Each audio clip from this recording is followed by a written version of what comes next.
moved on to be an administrator as a zongrap, jungpa, and also for work for BBS. And zum be dakshongi chalan ju beshimdale somrik la shecher mathe de shule duk nesulgi sarshu gotsuk dalu de zongkha somrik pa bejuen digi shule duk melongi somrik pa na de digi shule shipselwa zegi be tatu sense banalu machira na gelju gi kole geb rimjung gi toju kitab na belju shipju tewa gi be 버튼데 디기 마도이 두루 네이지 남로 니동 게루 데 다슈기 좀 나나미기 로자착 기 공펠 모서자스 땀스미디 남로 니동 게기 기답 작슈기 따마토미기 하이라 데니 베달루 해마 좀리기 남친 마도 디숨디 바토 미조가스위 찾아디 데레남바 기답디스 제어달루 So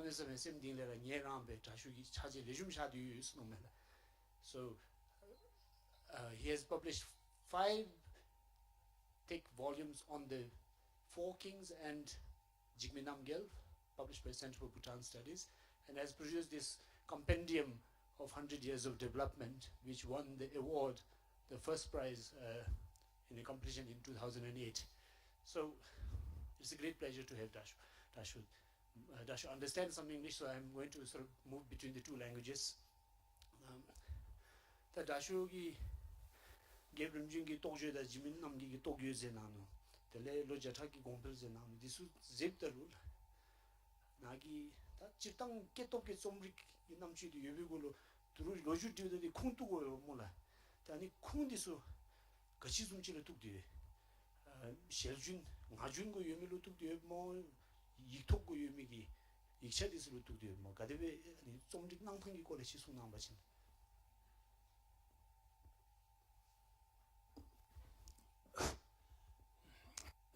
그래서 상보 세션이라 당바라로 대 나치기 이 세시디 정하나 베베네디 마슈치기 대 hin사베 함메고모디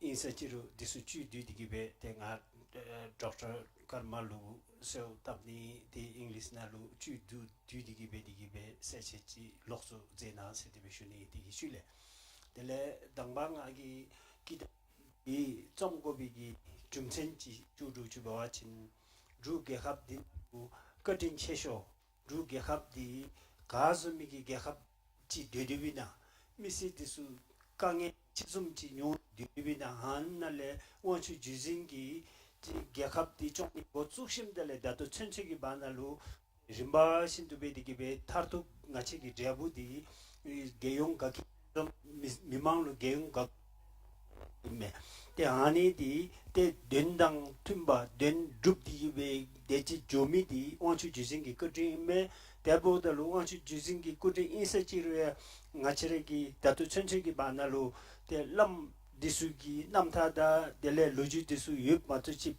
펜다 게 시종기 잘하게 꼴레 데 로지 충고릴레 마트치 데 기답베디기 베소소 가티에 미노 데 안에 베심델레 디숨치 데 리답도치 바와친 마웅바날로 데 나션 디수기 딜로타디기베 데 디커팅 제수 덴수베소노이기 레와키디기베 데 디니기 포바디 안날레 톱치 세슈니 델레 디바우달로 다디 디월로 혐하기 쿵두시기 이자 기답 아니숨치 고베 디수 거치에가 친다 미심달레 델레 디니기 디에 데 지미남젤레 고축디기 베 두지 시바기 차라 롱어 숨치 소식이 바날로 차라 가데베라 나다비나 공벨 가데베라 조조이나 데 아니기 콜레 님베우달로 때 슈레기 디수데디 이샤야 탑에 두제 숨발레 수다기 이샤야 탑에 콘토시기 때 미디스를 조베레 디수 다도 미디스 되노 때 디기 해마기 디수 미디스 림바신도 시이레 조이캅루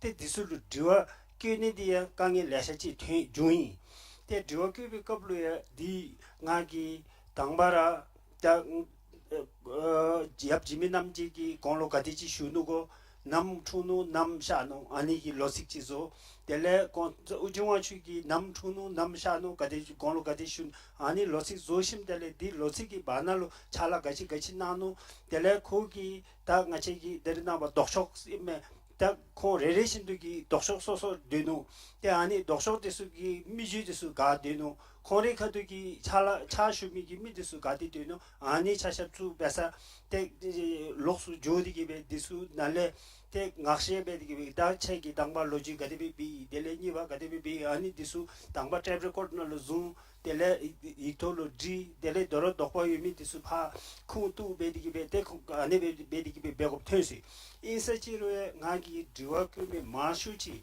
로 갭주 굽주 아니베 주미 차샵수 베네디기 디스티스 텐디치라 미누 공기 소미디스 그때 가자 디와 슈미디다 다리 디와 슈미디로야 렌세디 차체보달로 마도베디 보험메 때 아니베 디스 오미캅루 때 가시기 같이 배고 마서 같이 다다 해마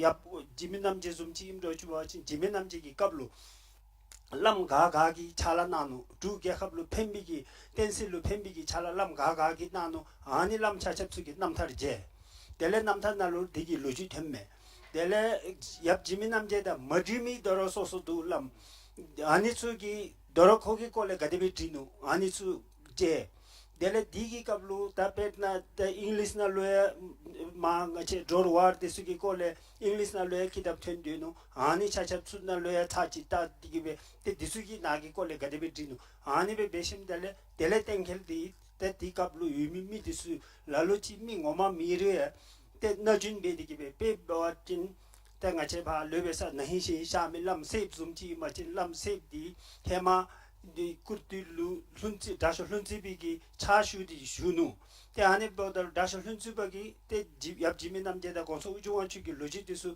나나로 손리 나살로 코기 레젬베세노 텔레 코라기에 레셔지 켐메 때 안에 차첩투 텔레 콩 레리 신두 바 조디기베 때 디와 슈 바나로 티바오친 티비 살레 얍지 나가치로 루지니바기 차슈미메 텝틸레 아니디 같이 인터뷰 베베 바나시시 텔레파 첸지지 앞지도 디 니기미다도 니 기답나디 유다도 알루체리미노 아니 같이 디와 합다지 배워달로 합다지 비답 소소이 되버달로 샹안날로 코 디나라 같이 니 디와딜 베베 바나시시 아니 좀 베디기베 텔 로케이션 차섭수기 난날레 콘다 차디기베 디와딜린 베베 바날레 안에 베디기베 쇼이 갑로 같이 기 당후기 내수 톱니디 남에서미 강에 두 세션이 인사치르 테 두수 아님치칼로 같이 두틱 베디기베 마잡도치 바치 더롤로 닥바치기 잡레디 디야 밀루니메 테 안에 베 베심달레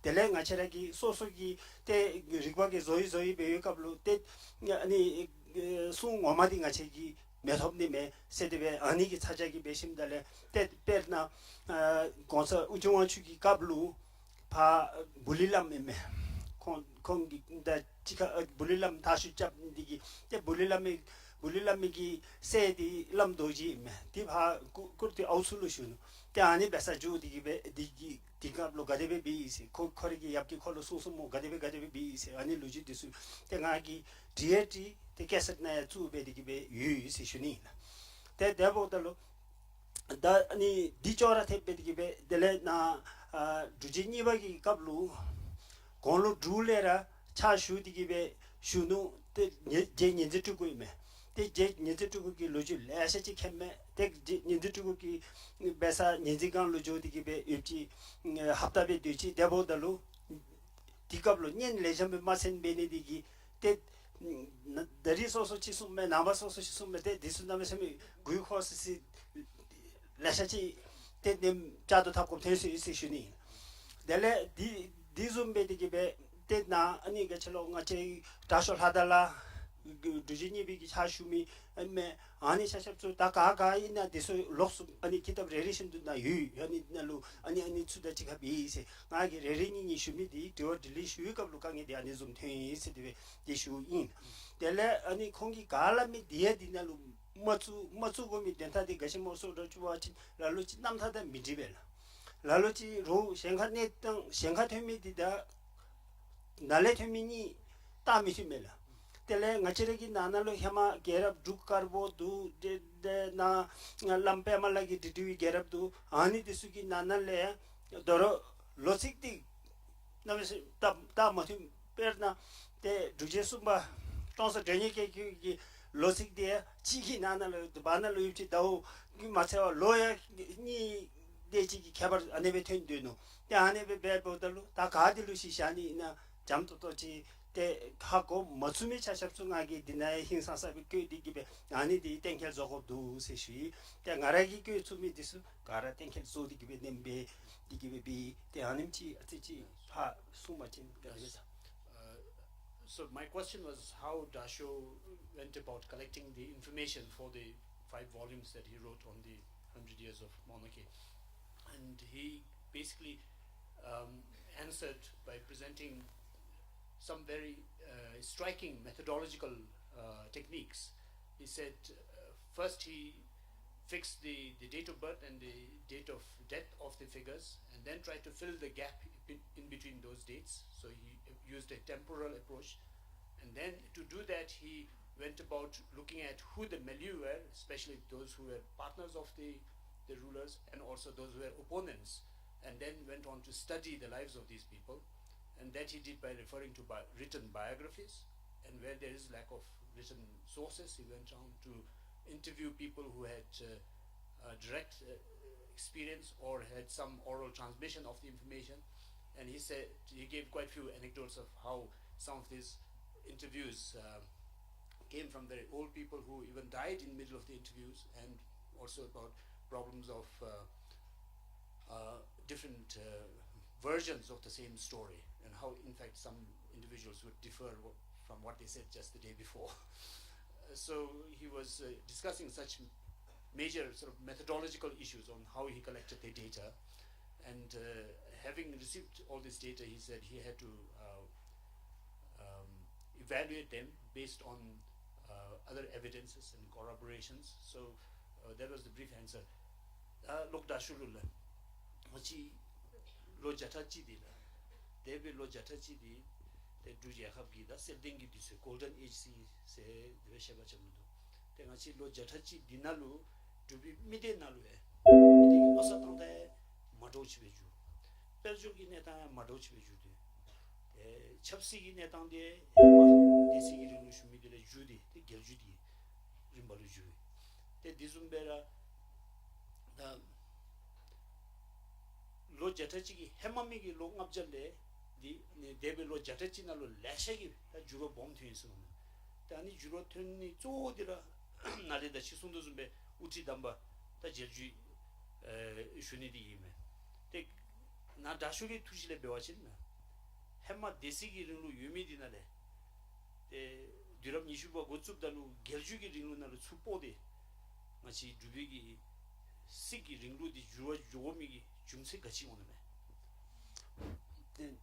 naso te ani ta machi relation bedigi be shudalu duchuya mino te shuye mechae te yap지민남젤레 고축티기베 주지 시바춘치기 많아 시바 나바춘치기 많아라 공차르디 찌메스디 비슈니나 공차첩수기 공차르디 찌인고미디 가찹소도 주바친 가르기 미망로 데키트니 델레 산지기 템바디 마냠바샤니 셈진로 데키트니디 얍 지민남젤레 고축티기베 나도 주쟁아바춘치기 많아로 투이 투시디 찌메스 슈니 데베 임메스미디 나기 떼버잡티기베 슈슈불레 메 티콩다 줌친다 제바베디기베 데 dorduchi shudo chibawachin tengachi du gehabdi na hemalera gehab gagi oloya machuba ngachelo judobe mi dele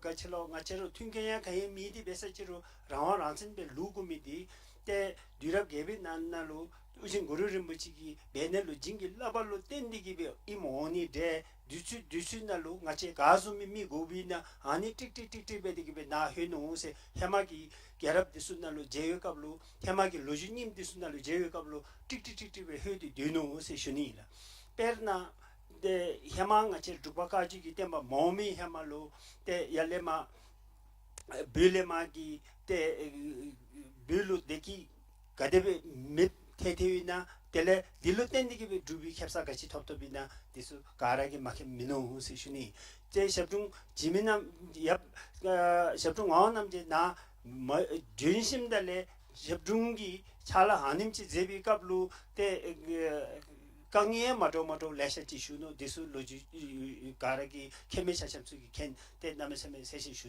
님미노 델레 디쪽테 베기베 때 kin 론친야 나 둘루 제누 야루 베루 탑 데오마데우치기 베디기베 둘루 제누 전심달레 코라 쿠시 디나마시티디 쿠케와 슈마기 디날레 때든 배말링버 베디기베 코 나젠디기베 코기 차라나 나노 때 차라나메 갑루 때 가자 나 배말링비기 로지 슈두좀 베디기베 배말링비기 때 쿠송투기 투바 베디기베 다토기 바날루 때 두기 데키 페니기 델레 차라 네베 제누 시슈닌 델레 디 쪽테 베디기베 데 두시나루 나체르 탑 마디우 유비캅루 다 나체르루 가즈미 미고니나 아니즈미 미 톱디 되누 헤마 게캅나루 막축다 델레 냐게 디수 고비캅루 나체기 갭 디수 냐게 베디노 시슈닌 델레 디기슈레 밀루 리바 고비캅루 나체기 갭 디수 리바 가와야 차타 베디기베 되누 나체 엘렉션 베디기베 미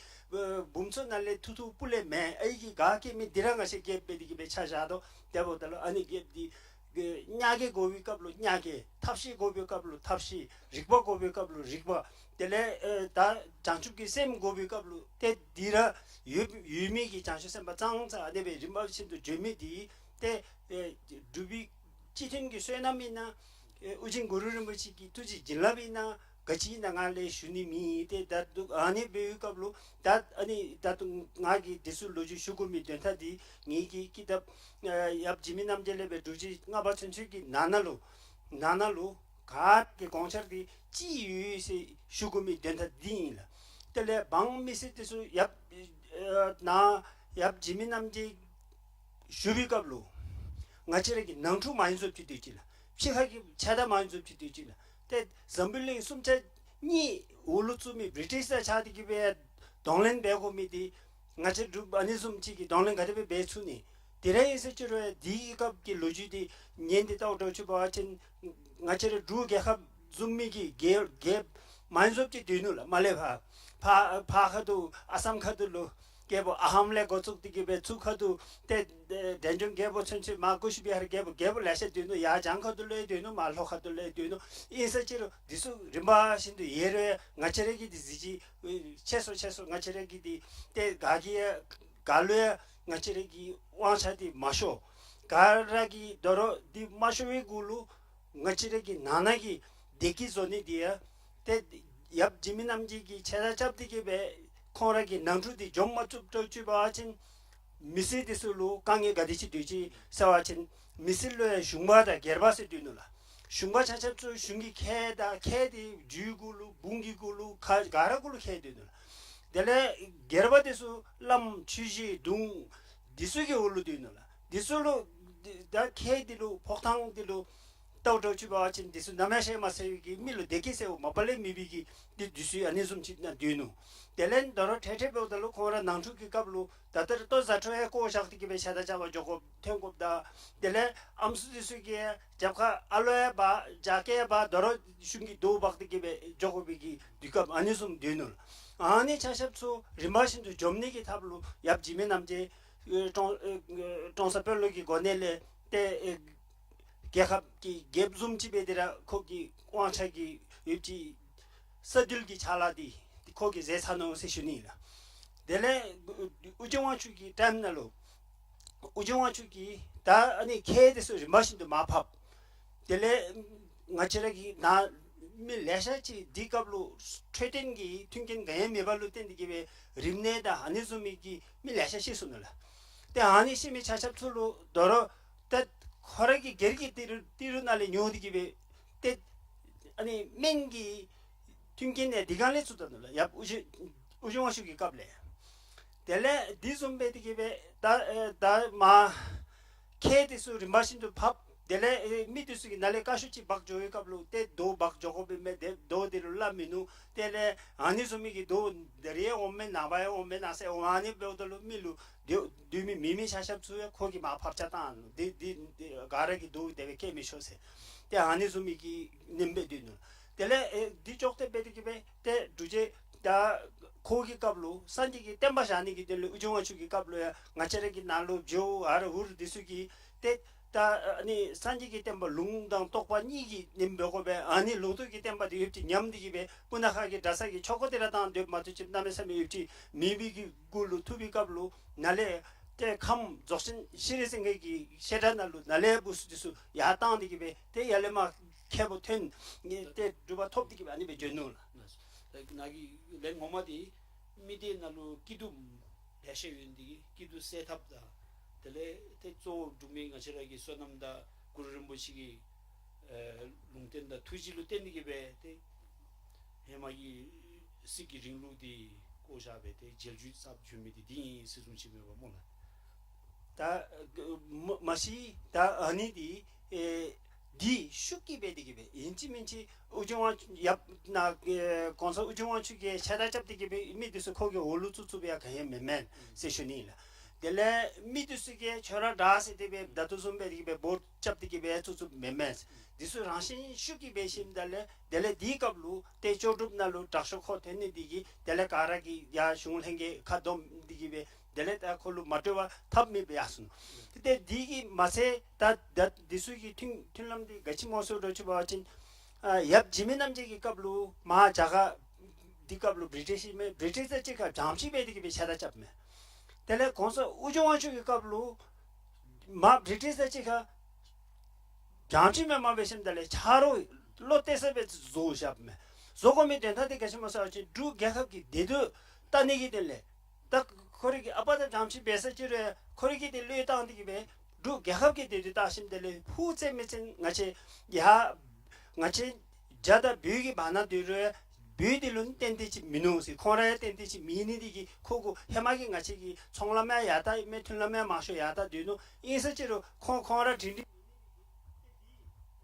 우정아치기 괜찮노 때 안에 캔네디기 델레 거기 마다지가 틀람 조유 틀레라 델레 잡마 다치가 비유 틀레라 때 날로 같이 답되어 마도 유미 차첩수 찬염 때 브리티스지 가네 틀람 조디기베 때 틀람 공팔 따노 세슈니 때 가게 안에 골레 주선책이 만날로 찌메세 이슈고미 된다데 아니 야 지민남젤레 베디기베 때 두진이바 건수 우정화주 두진이바 두지 숨바 선책이 만나 사지와 사지 때 자가다 같이래 기 틀람디 사지와 사지 담담베디기베 조 사지와 사지 지기지 때 두시디 레전베 샤 베미 차찹수 가라 미망기 대삽기 델레 콩기 특시 헤말레라 레전베 나디기베 쇼 지카죠 노스 슈니 라스다 케주슈게산 카르마니 데샤미노 다 디와 타마치 슈게다 다 데비 로 자타기린루 데 geljurimjungi kadillebedi duge habde namesme de toktoki tontonbi netamme tena dashugi kutsulwe lo jatagi nale longapchudin nagi jingi sisi ningi sensem kingim sansame dinalula machi dubdise nosa tanda atara lejumjui hema shui shaji semede nome bala ta debodal hemagi zetang disu gegap nalu tabdeu madu tentang disu ani bente lecture beni nekap denu sisi nalefa bewachi anebe madochi besuni mesmi tukchal gechen 라스트 아니 다 같이 둘루 야게 공벨기 마줌치 때 점좀치 주미디 두제 숨바기 공샤르디 센다 마도치 되시 때 센다 마도치 뒤미디 다도 같이기 더리나바고 헤비캅로 아찌치 라발레 쇼사사 저도 세슈니 두제 숨바기 공시임 도시 바친 페르나 ngacellu gombeldi goni gombel gobdalu te ngachiregi tenke malamigi yumeme gara nazunigi tukshi pule mina pebewachin tourisme lochilu tongtachilege digibe dato ngachigi zumitsube dele habdochubawachin digi ngachigi tabmadeu lesha songse 미디 나나로 딱 마디오 존이오 벤저기 나나로 딱 마디오 존이오 델렌 나나로 때 아니 가치로 가치르기 간다 견디 디수 나나로 때 조마추비기 사호나로 조 델레 아니숨비기 딥다 디수 슈티기 아니베 종세 거기 tuk시지 딩이라 델레 가치니 잉글리스기 카디야 치렐 행하 잠지기 나나 마도지 신이 셰고세 가라기 셰고비 대보다로 라렌 탐데디 인진 민진 가치라 종카디라 라렌 탑고 종카 나나로 쉴레 가치르기 이 이톨로 가치르기 연대 뜬수베디기 베 고니 시 가치기 초장지메 새끼 차라가라 아니날로 조세데베 차치 가치 디갑로 가치 두이 나 이차기 미인디수 가하라 다슬람벤저다 가치 차잡수기 아니에 주니 고츠데이라 디쪽테 베디기 베 따나 다또 나 게든 틴레다 아니기 갑레라 마미기 잘라디수 때 톱타야 루기 델레 라차야 루기 대보달로 아니치 레레신도 줄주베디기 벤가체르기 칸날로 타나 콩기 락동기 딜로 아니좀데수 차냠 주디기 벤가체르기 칸날라고 비 대디 가체 칼레 쇼디기 베 가라 더루기 감베도치 와친 가체라 바다 부야 다마트비기 디스고 텐치 디베네디기 지디 아니 메마가 세디베 노메라 치딩 가체기 디갑루 두제 숨바기 철시 당바고츠비 갑루 가체 날레 파 칠송가 디지도 델레 아니지 잠지 낭송 메타압세 낭송데 레샤 탑탑 도치 바신 공팔디데 땅수 제프티칼레 가체기 디다스 베미수세 델레 롤 레고세 롤 레고 베갑룬 라마 미세 코게 따부라 디수미 데 안에 보달로 지디 아니야 가시기 쇼도세 노스나멜라 델레 지디 땅 가체기 디글람 남샤디 인지 멘치 다 다르나와 디글람 남샤 세위갑로 디글람 남샤 세위갑로 다디 존나로 고니기 텔레셴카 먹업숨 치기 베디기베 노스타니 야스 때 거기 특신남비갑로 디 메멜 때 같이 침지기 나날로야 아빠기 같이 배고비나 애기 같이 배고비나 알로디수기 노소 같이 당고비나 라 같이 배고비나 아니 자첩레 고축디기베 배상 자상 미 야랍기 룩디 마랍기 룩디 세미두스 거기 당트 트베디기베 거기 대지 소미리 나기 다또 나기 부모글레 투투 불레메 이 아자 콜렐람디 두제수바다 대소메바베디기베 카트베디치 아자 콜람기 바수리 가나미디 나체 정가 수디기베 땡하게 아니 딜람남사기 기답디 디유갑루 아자 콜람 주디기베 가기 로지드스 다운트트베 하고이 세슈니 때안에 보더로 아니 샤샵소 거기 투다 마팀베디기베 조데 에세슈니라 때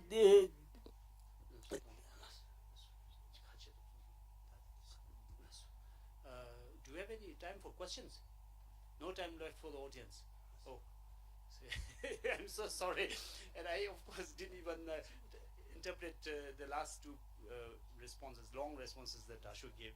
Basically, I asked about what he thought was the cause of Bhutan's political transition from a Desi system to the new monarchical rule, which of course triggered the golden era of Bhutan. And then second question was about what he thought we could have done differently in the process of our modernization, and he gave three specific examples. But Ashok has one final word. 메타 나기 슈니세레 다니 마운틴 이구디 나메스메 레제미메 아니 잠직다 델레 연두 유미 샤샵수기 레제미메 데보달로 나체기 정칸알라미디 파 깨주잡메 데파 잉글리스 알라미 샤샵수 추 깨주잡니치 미니디기 데 나체기 루비기 라이터 디솔로 펜 범라 메토니메 데 추제 유브도치바친 델레콩기 리퍼디스 나체기 아치레 톱니메 에스디베 디슈니 아니기 고갑주 여바친 스카르시. So I'll probably very quickly summarize his responses to the first two questions. He basically said the introduction of monarchy was almost predestined, in that it was blessings of Guru Rinpoche for Bhutan to have the right person to lead at the right time. That when we need a brave, valiant leader, we had one. When we need a compassionate leader, we had one. And when we needed an intelligent leader, we had that. And the kings basically represented that sort of realization of Bhutan's fortune and Guru Rinpoche's blessing.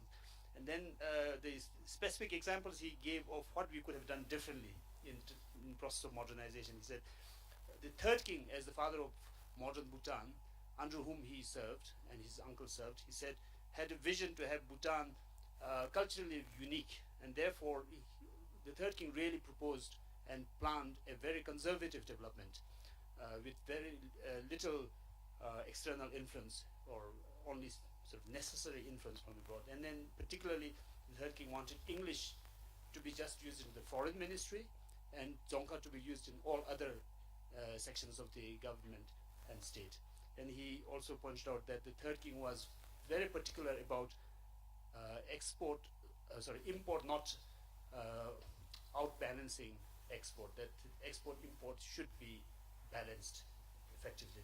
And then his last feedback he wanted to give to Mountain Echoes is that when everything is being discussed in the medium of English, a lot of traditional scholars like him don't gain from it and can't participate in it fully, just as the Dzongkha sessions are interpreted in English.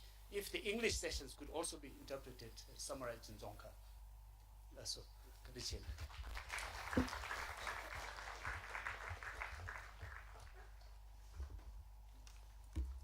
Lasla Kadiche Levetamche, and thank you, Dr. Karma. I think we might have to hire you on a full-time basis for the next sessions that we have to translate.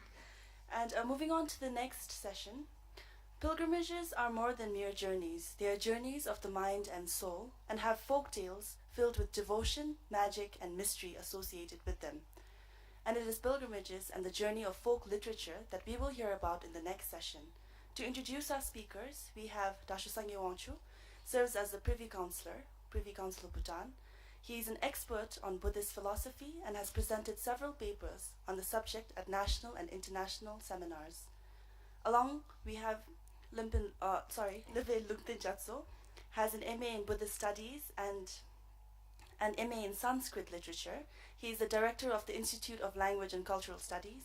Dashu Sangye Wangchu and Lopin Lungten will discuss a few such legends and myths in Bhutanese folklore. I'd like to invite them on stage. Thank you.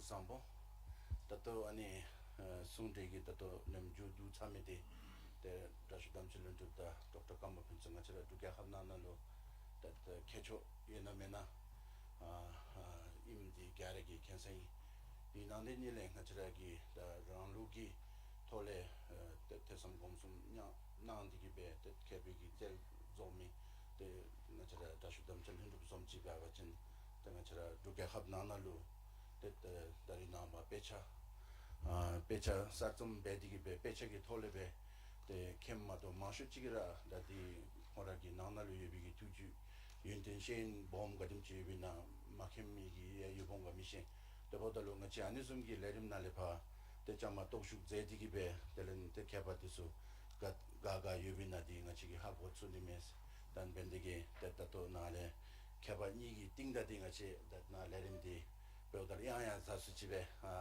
ondo sessionil tamaba na dasho chogi ngote dachi nale shude digungagi kagonchi keuda chiba bachin de dasho hema chugu ganlera tenga chara chinangi yenden sibagi mache shule delente pa Sri Lanka ge khamnale pa jendigi be delenga chara waligi tesam dia de yurembe na be tenga chara duge khamnalo de paligi ki tole jucha dasho sangele hap that chenji yugase ye noson nalo ne shawme de mabanga chenji ge darigi that sondigi jodendi mabane korda tevige lojugo shaktige me the neko seme de ngachara duga khamna nalo da nami same ngachara chedengi ge hapchi babal tendigi be de ngachi dubigi mi yochechigi tana alu chungbuchile go chuptige de ne koni di 진랍 진치다 들른데 펜도 진치베 노섬 담 이메 다니 보더로 따따리 다쇼로 가게 지디 아니 네고르기 나처럼 남백이 룩신날래 데 네고르 주니 기 당바기 아니 고추 비기 디 남는 데치칼레 고추 쭈쭈비나기 콜레지 또지 송 남았잖아 그렇지. 가르르 구잠시슈니. 다리 디숨기 고갑 남이들로 남심 가르체 시슈니. 대 마운틴 에콜로 남심이 가서 보묘 시슈니.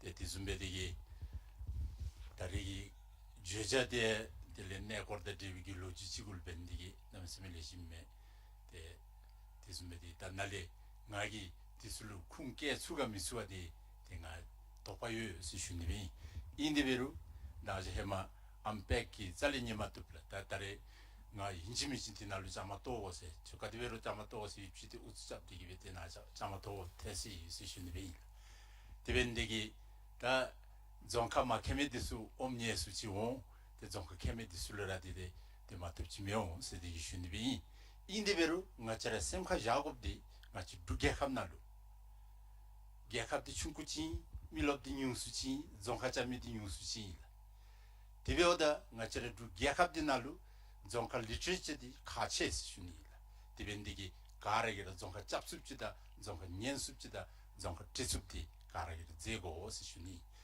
아니 배워진 딜레라 zon카 리트리처디 통 시슈니라 데 디메마친 zon카디 나메베 자다와친 저 zon카디 슈테미 습시슈니비 데 디벤디기 잉글리시딜로 마치기 노사로다 먹을라 가라 잉글리시디고 따따라 같이랄라 부르라 다또 치대지베로라 가라길 앞습라 디베도 zon카고 해베 갈래 탁택 톡택 야이 마 인세 아니베 되ong라 나체레 둡인로라 다 아니 벤디기 마운틴 이콜루 땡가 남이 섬에기 가서 bombe디 까리체 시슈니라 데 안즈미 고갑 남이디 남이 섬을 레지메 있어라 데 디벤디기 아니 투가 남나 시슈니 다 마파 네콜 세갑술루 마치기 같이 베디기 네콜 슬라비나 데 마바다 디디 가딤치갈리 고츠즈비나 가딤치가 이 디수이 콜레베디기 수남임베 데 디벤디기 다 태솜임베 시슈니미라 데 인디베루 네콜 세미디 네 세미디 같이나 가오나 네사 네 세미디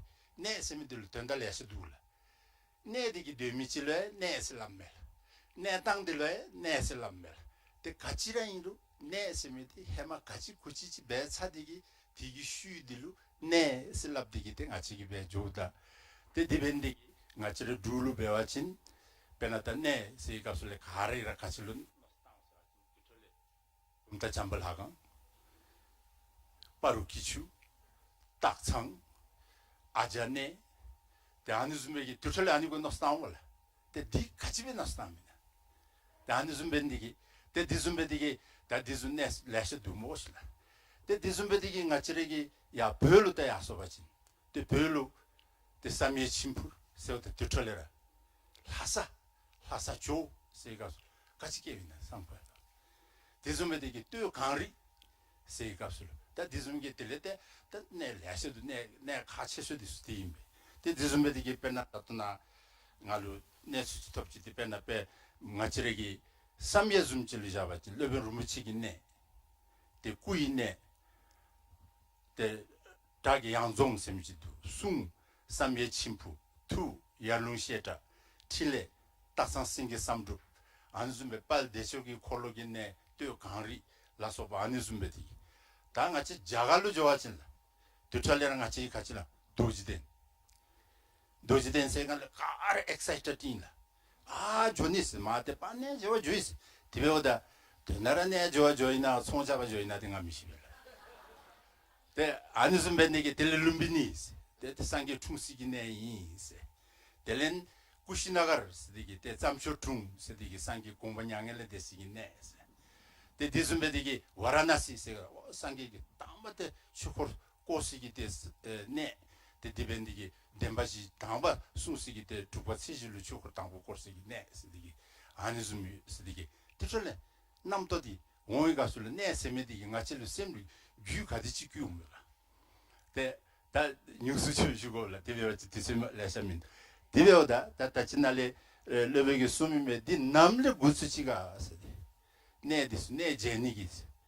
네 제니기 가델로 구스즈비나 가데베이나데 텐테티티 가네 슈미시베스 슈니비 가짐사야친 내지 차시나 내디 마차천천디 내디 구수라 미수스 노님멜라 데다 대변은 아치는 낭박이 숨집해야지 자르기 로니 동갑자 대치기 해말리 고츠 벤디기 디 줄레 디에 게 아쇼 최근 양념의 준비값로 상기기 구민둘라 상기기 구수민두 디간로 같이 차 공기 내대수나 손배 공기 같이 규비기 땐 같이 잡으셔야지 상기 기신 딜레 콜로 데 리다 추코 아니 디술로 지자되게 돼 다도 아니스 가라 산 디가 전디 지바진 산치기 데 아니 아디스날로 가라 제수 세션이 디간로 가지게 되는 거 다 안에 좀 되게 매시나 다 인데베로 데다 나처리 케바 쳔보데 같이로 암도 겐디 쳔베기 날로 숨도 좀 배워진 데 상게 고모냥엘레 마데비 해말레 데 디네 디수 제와진 같이요가 같이 배운가 pen 여비나 같이 나 세미디 숭디 유 세미디 공간이 왜 숭자놀 대나 오케기 침미 뒤수께봐 선남 충무기 깨오 상기기 생외수 마통아 다니 있으디 다 날레마 유미기 미디수 대 선남 충구 디숨 상기기 생외수 마제미 디수기 대화르셰비기 내 첨보시 디달 제거소 디수 제고 덤반 양엘레 대가 세천기 수도 숭미세 덤반 고만 양엘레 마데비 해말 세천기 수도 숭기 시게도 룽텐셀레 세데 룽텐셀레 가디베 숭도 세와진 게론타 게론수 nga debe otu ne jibo didani rigi putar pumo teba chen namgi chisi soyi partu doar chashin tembar juwar chao da di ne disu nalu te rigi putar rigi pumo te pumo kaharayin rura te disu lu te son se di ten se digi sumnula ji kanshen na dini chomden de tung so se ji kadim chilo so wache sange chomden digi tung sigi sago deni chomden de ngombar zoba sange so sange ngombar zoba sange begi sane deni chomden de 최고 콜로 넘버 중에서 고로 세디게 안에디 대상기 최고 콜로 당바 코스 와라나시 디좀베디 자기 풍부를 리디스로 거닙니다. 내일 좀 된데 용수 냥엘레 대바오 세 잠초를 거닙니다.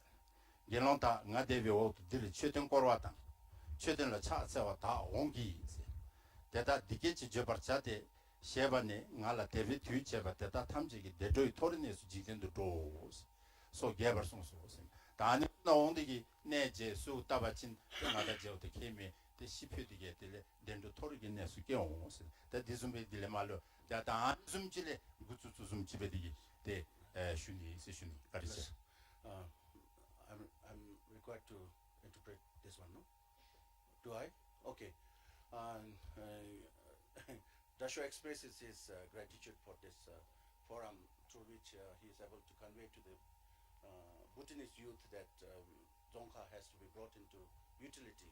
The moment we use Dzongkha, we write, we speak, development of literature is by default, automatically. So Dasho urges everybody to speak Dzongkha.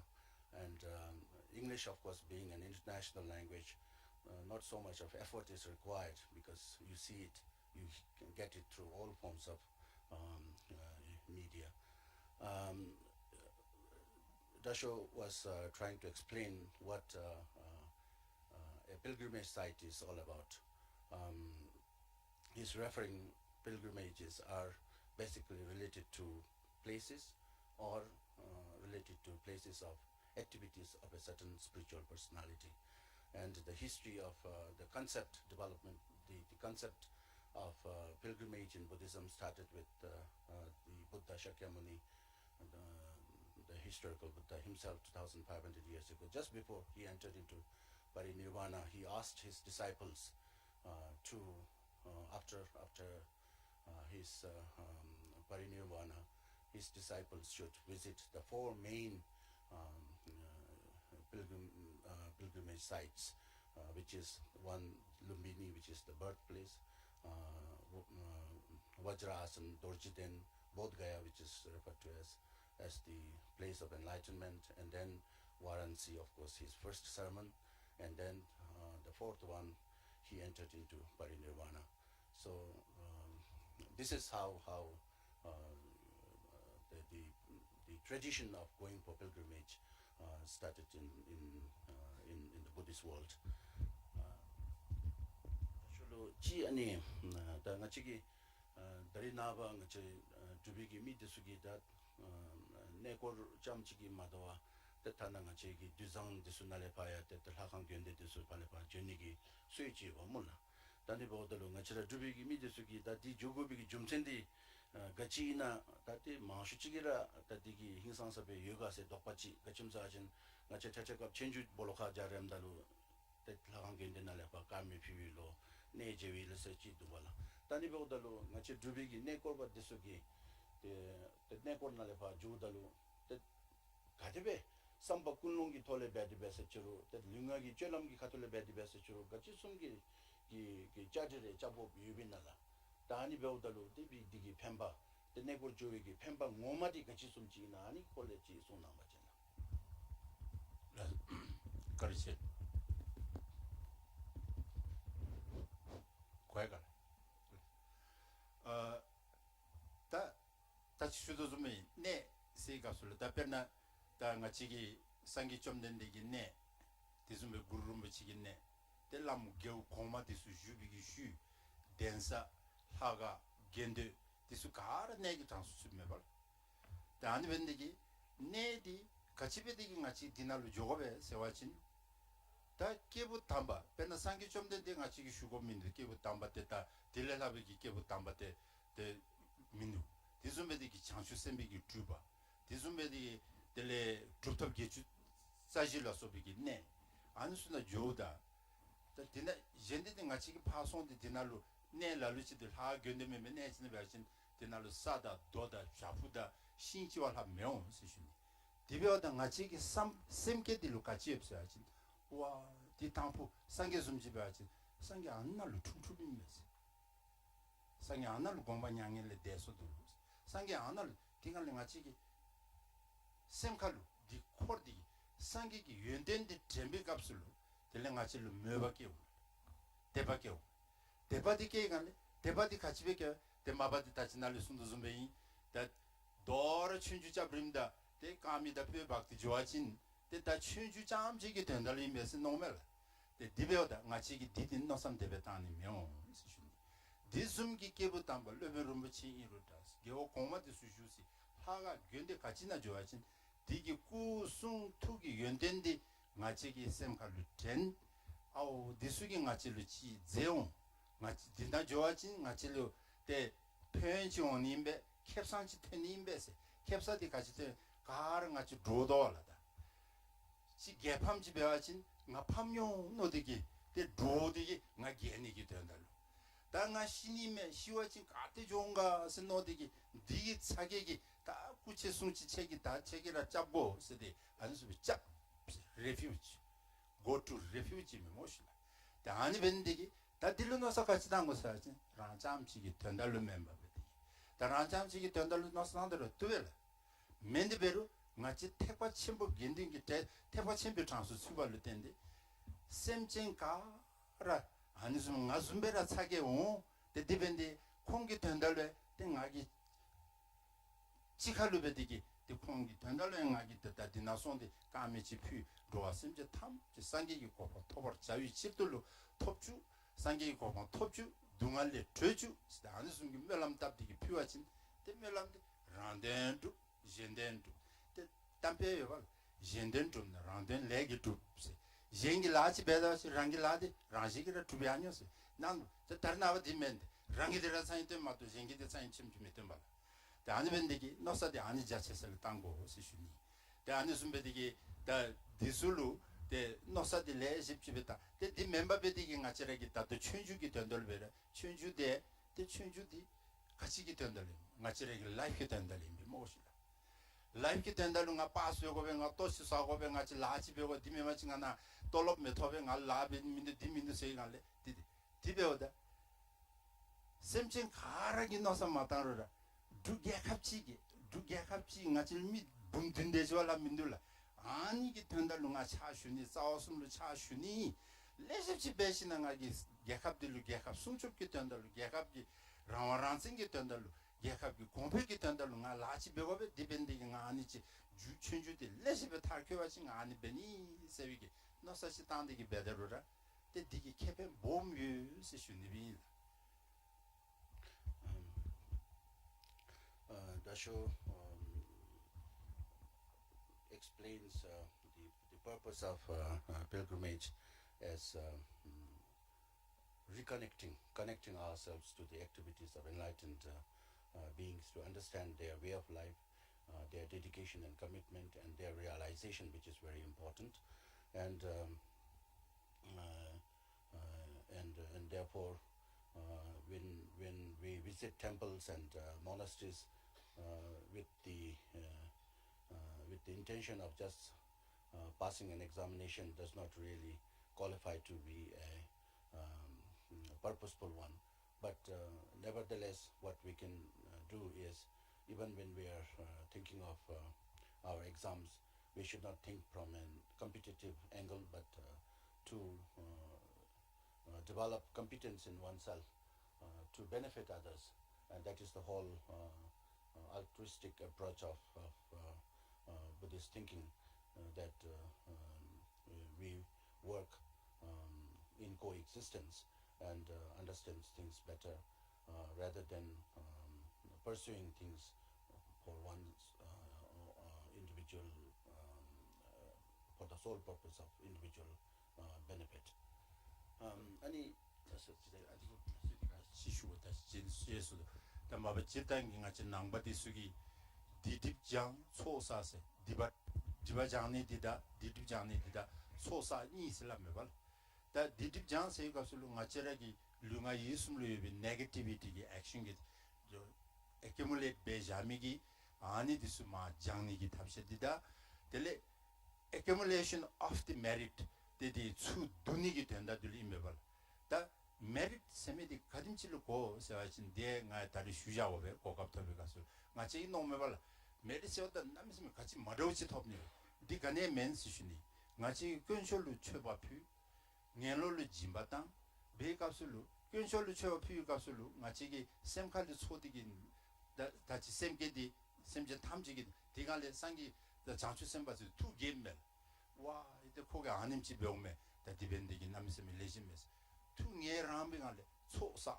세미다 아날레 테미 시슈니 델리 디즘베디기 상게다 장 델리 망엘롤 짐바지 땅데 베루라 미치 셈 가이간레 아 포기 티루 추삼지 나다리다면서 셈 가이 세이간레 디기 데부디 데 소사 주 데 소디 레샤삭 디기 조이간레 데 디딥디 뉴스 종 시슈니 디디 ngachi balance sum beni nale chi chu da nale chi chu digi kap di masu joy gale de nap di masu ko yeni di meyawala yede dibeodo 콜로 슈 메바 손디기 나기 슈 디기베 덥디 디딥 장와도 소사 보니디 아니 비 시슈 가리세 라스라다 쇼니 디기 게조 디타마 지카베 땡건 다또 아니 치 마치기 다 네콜기 기 로주데소 남답데소 날레파 갸라 타와친 다 네콜 잡고미디 단마처라 남베기 타오 카톨레 노선 당데라 베루 다 조조 푸기 돈타디 나마기 셈조가 잡니기 기 미율디 메발 데로달로 당아치 네콜 주위기 채널로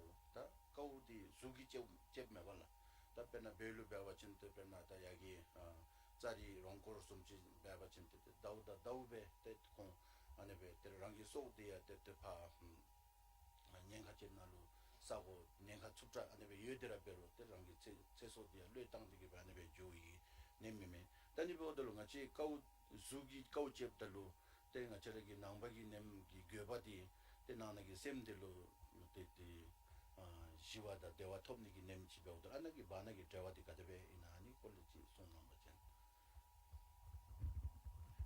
chen maba di thakalenga namsum khumke di kadu shutuga sedigi topayo shuni de iniberu da 자리 롱코르 숨지 자리 롱코르 세미디 랄루치 과에 막고 다 담부 배워진 남이 삼임에 자리 롱코르 세미디 데타도 아르나찰다 데야 자미기 산상기 파나콜네 뎀초기네 데조기 투기네 데나 삼이기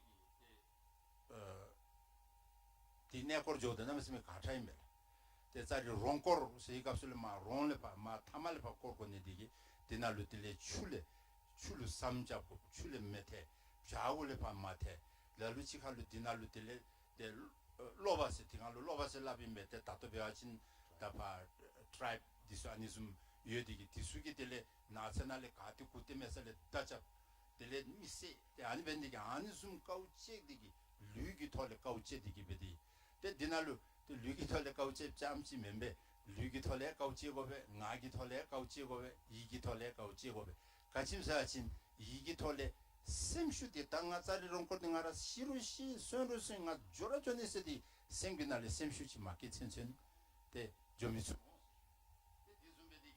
류디 딜뚜 데데 나디 디좀기 텔레다 소아 멜람 답디기 디기 벤데 뎀초기 네좀 집에 진데 엄리 하하 오오페 다소비 나디 수장 잠로 장 상겔라 잡수치오세미 장디기 조이가 술 류가 있음까 다 디숨베디기 데셈루 대화 토고미디 가침세와친 달류 나첼루 셈 대화딜루 대화 톱당 마도비디 두발라 대화디 대화디 토바체발루 다 딜레 다 아니디 페나 코기 미유디 나짜리 롱코디 시루시 마시루 나체 딜루디 베라베니세 데송 콜로 야소바친 롱코디 차지cap 베베 코타비가 콜로 셈기 대화 가디치톰 다명한디 베수치 말에 세디기데 다 아니 대화 셈이 아니 메셈기 가족디 라루치기데 깨와 삽레미기 나와 샤비세 아데베 로지도모 exactly 데데 가라이 데 같이 깨와 삽메 아니 지 둥한 용디기 팔레나 헤베갈레 데 디날레 테데 오메갈레 깨와 삽다 쪼라 데베 갈레 데 아니 벤디기 아니 수기 데 나라기 노아친 아니 숨치루 메남 세디기 놈 인데베루 데 날리 레비 카톨레 토루 디굴루 탭숨 이어바친 숭나마친 가리치 에시슈니 마바 나치기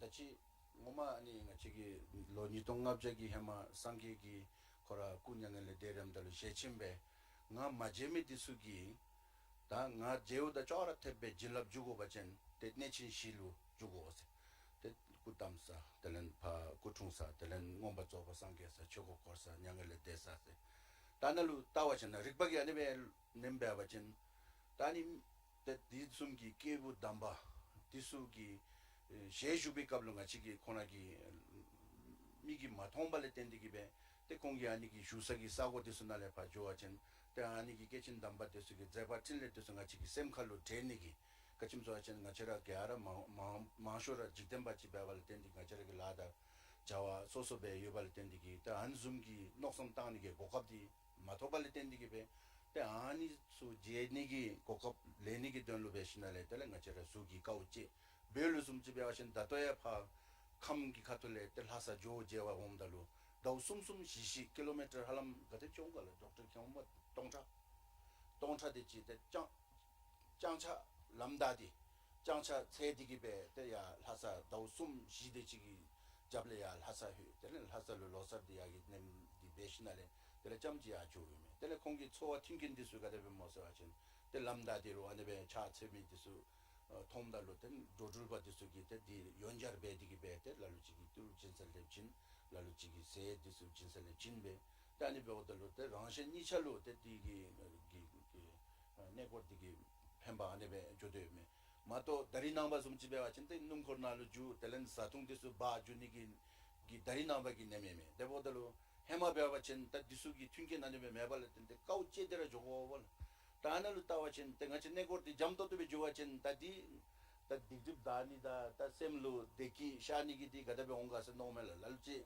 땡아치 도르지델레 마주베 텔 네고바드스기 노게 노샤케 징압주 두피뇨 장감 텔야 담바봉 텔랄치기 녜기 침상 타숨 주누 nga dari 차시 nga 주고 베세 아니베 임바친 디기 펜토디 가다베 온가세 지 nga 지기 아니 노섬 땅에 안 벤디기 네고르세 메팅 오마 nga 저래 류기 고네 나기 고네 텔 이기 고네 링아 유숨기 고네 텔 넘버 다 베기 꿀롱기베 까우체디기베 때 조아친 텔렌 때가 저기 디가철로 펜바디 아니베 오니메 basically if I may translate what Tasho was saying is the tradition of going for pilgrimage is basically a dual purpose. One is accumulation of merit, and then the other one is cleansing your defilements in the mind, because when you go for traditionally pilgrimages were not as convenient as we think today, going in a vehicle, but in olden days pilgrimage entailed about months and months of journey, through thick forests, where there were all kinds of risks, both for natural forces as well as human beings in the wilderness, but people dared for the sake of cleansing one's own afflictive emotions and defilements. And when doing so, when you are doing something with a clean intention, not only for the purpose of the pilgrim himself or herself, but also when you travel with the intention of benefiting others, putting yourself as the cause of happiness of many others, then you also accumulate so much of merit. So in Buddhism, these two things are very, it occupies a very important place. So, and I was also adding on to it that today with the modern amenities, travel has become much more easier, and people quite often sometimes even go for pilgrimages as sometimes in competition, because you find your neighbor going 3 times to Bodh Gaya, India. I should make my 4th time this year. So if we make pilgrimages with this kind of intentions, the value of setting ourselves into such kind of journeys may not be fruitful. Te maba da sho lo ju ve nga che na doing karma nga tu de chi gi nem du da nga che gi zo nga che gi nang ba gi nem nekor disu di gyara nga chi gi du gya kham na lu ba wa chen da ro chi gya khab le pha ba wa chen nekor se u da lu inchi minchi chue dang dewa jam chi gi member be shin le kong ani be that sacha ani be tem te kale pa she juni dia nekor be zu me bol dan be nga chere gi ne tong na lu de nekor se me de chue da dewa uni di gi nga chere gi loju disu dang pu gi nga to le be lapsul yu mi gi loju disu gyara chue dang dewa chang zara ani be imebala tani bo dalu darina ba gi luksui gi sab nana lu ngachara gi ta ni zomshung disu that the china da shu gi go chup dalu sonde de ngachara zongkha di ade mama da chetam go lab go jigo nyeshe bego debe bewachin de ngachara gi zomshung di ra singera de dar cha bom juni mese tani bo dalu ta chirtang ngachara gi dubi gi misi disu gi ta ani gachalo lab shape chida nyen shape samchigi 다디 나처럼 아니 literature 디나 공필 디 남스메 조 니두로 펜토디 두데보들로 뭐마 어디 디로 잡죠 bom지 디 미오니면 안 벤디기 데 다리나베기 룩세다 추들로 데 로기 칠비기 룩세 som집에 데 다니지수가 지기 좀좀 디수 삽 데 짬니기 여법기 꼴레 찾지 다시기 삼차지 소나면지 그렇지 다 나처럼 zonka somri juzel somjungdi samnigi tandalo mabachile tayu kapsulu ngachiri giakhabnagi zonka miesewachin zonka himalaya lokati chile yoga ngashunimi indibero zonka yobyosa imela indibero zonka de tini gutsuk digi 다투 센서로 같이 손세하진 롱압 주축주얼 한 마송에서 쉬니 아니 롱압 주축이 나루 마치기 따디기 베값을로 로기 기약합 로니자 숨자 집자 리터리시 남메 삼메 컴페송메다 컴페어 베디기 디수 델디기 따위 값을로 마치 종칸 남메 삼메 컴페어스도 쉬니 디카텔레 아스도 세하진 균세지 님린체 zonka nalu tato BBS 날에 내수디수다 로치와 로치 답베디 야니베 디벤디기 나기 나치레 두기 좀직바디 수게 좀직바 캐바디 수게 다 zon카나루 배차 레샤 잠사 있으시니베 다니벤디기 마치디 데 로다 단다베와치는 같이 한 맛이 ချက်미누 수시니 인디베로 나치레기 차셀레다 이 값을로 zon카기 디 도레 레샤 치고두 수시니 디베오다 딘틀라비 값으로 와 같이 zon카나루 따를 아니 숨기 데 좀리기 주셀데 숨메 좀중데 숨메 베오다 같이 남섬이 쪼다이면서 놓아진 데베 살리 멘스시니 같이 날 리터시 리터처 밸룸 배율라 디베오데디카 쇼케나 벤디기 같이 데 zon카나 메비간레 데 디기 강에 디여빌 데 인디베로 다른 아바타 디수 데 나준디수기 데 슈텐 겁디 남섬이 같이 디숨베디기 게쇼 속에 디술로 남섬이 데 좀디 주셀 디술로 데야 컴페탄니디 제곱디 남섬이 같이 시슈니 데 디베오다 디 랑기 리중기 태갈레 랑기 람룩세기 태갈레 베디기 심슈케 곱 마토치기 잠링기 차수굴 따와친 마치리 zon카기 가디치라 컴페탄으로 땅 마타노 마타 핀슬링 게이트 파 게이간렌 zon카 잡습니다 인디베루 마치 심슈차니메요 마치 둡지 인비기 찰레 둡인 세갈로 zon카딜랍 쇼쇼치다 지쇼쇼치다 델레 가게라 뒤로 추기 랭귀지디 같이 뭐서야진 테르바리벨 랍습지 둡인 못다디 아이덴티티디 템 셈르 마요베디 두곱디 마치 둡미 붐 든디기 genka bomshoti institution de dimebatin de langacheregi de ngota jangi nyenka yu de dibendigi tisulu de tarigi disumgi kokap disunal mountain eco nalu telero jaga khatule disumgi charoji ngacheregi nale miwang tele geyum dojo omo onchuchogi de disumchigi uden tabdigi betina zebe kapsulu machi karagi semshike gopdi debe du seshuni de debeoda ngaragi 칼레드 데벨라비 데베오다 ngaragi kane비님이 de ngaragi rogi labja bebe de ngaragi 사니 de 노사람 왔다 데미시 de 데베 kanemisi de 카기베제 투라미쇼랑아이 데베라 인슬랍데오 de 베슬라와싱 kane비 맞춤이시 이시니 데베오다 nga체라 de 명하다 rum부시게 아따라 숨메 nga체라 두기야 갑기 못다디 두인 세미드 땐습디 가라기라 베고세 아니디 됐다도 날래 슈미디 투가 남디기 제츠바진 된 남섬 가리체 Let's correct.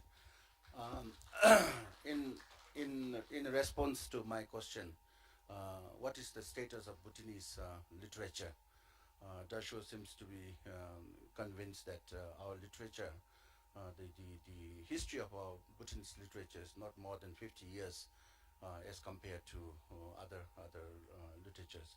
But the pace of development of our literature is quite significant.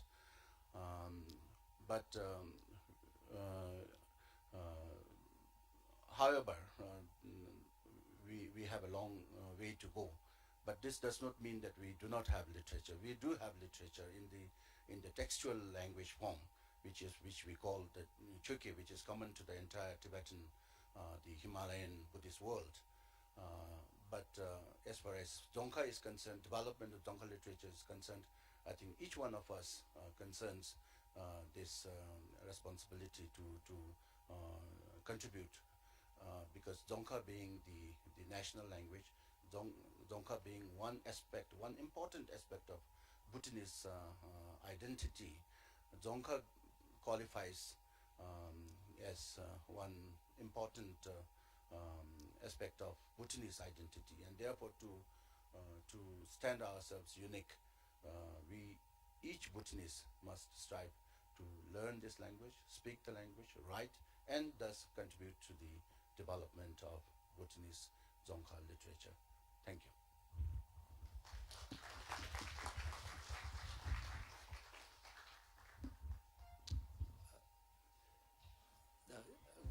디워션이 고깝지.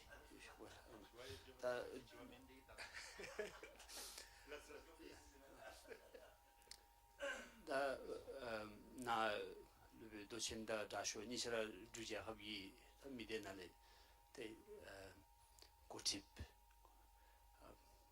마치가라 미도 베스치 대안에 배우달로 마치 네콜기 람루디라 미데기 주로데 티니 타우달로 당포 배워진 마치 미데나루 라남스 sup자베 라디나레 예소좀디 대양 네코좀 주죠 양 차주 방법 좀 주죠도 몰라 님기 모두 둔타베 되면 대 딜루텐디기베 셈더 류니샬루 펜토베기 개든두라 대다 더나방아 시기 벨줄디 시 공표조더로 디날레 담미 유미디스기 개하루 대 나레마 뱅콕 좀 시주니 디에 마주심들레 다 마길 하가치나 주업에 상기 구순투기 윤티 데니디 파라샤다 대 시스템 흘르베 드니에 메마 마슈치 마기 사임 페라곤로 MBK로 세미디스나로 대 주잘로 함 디멘 파 점수 타마 주업에 대 지모베 시 도리 된 안에 배우면 뭐라 단에 배우들 당포 마시기 내 고기 람루디 꼬샤베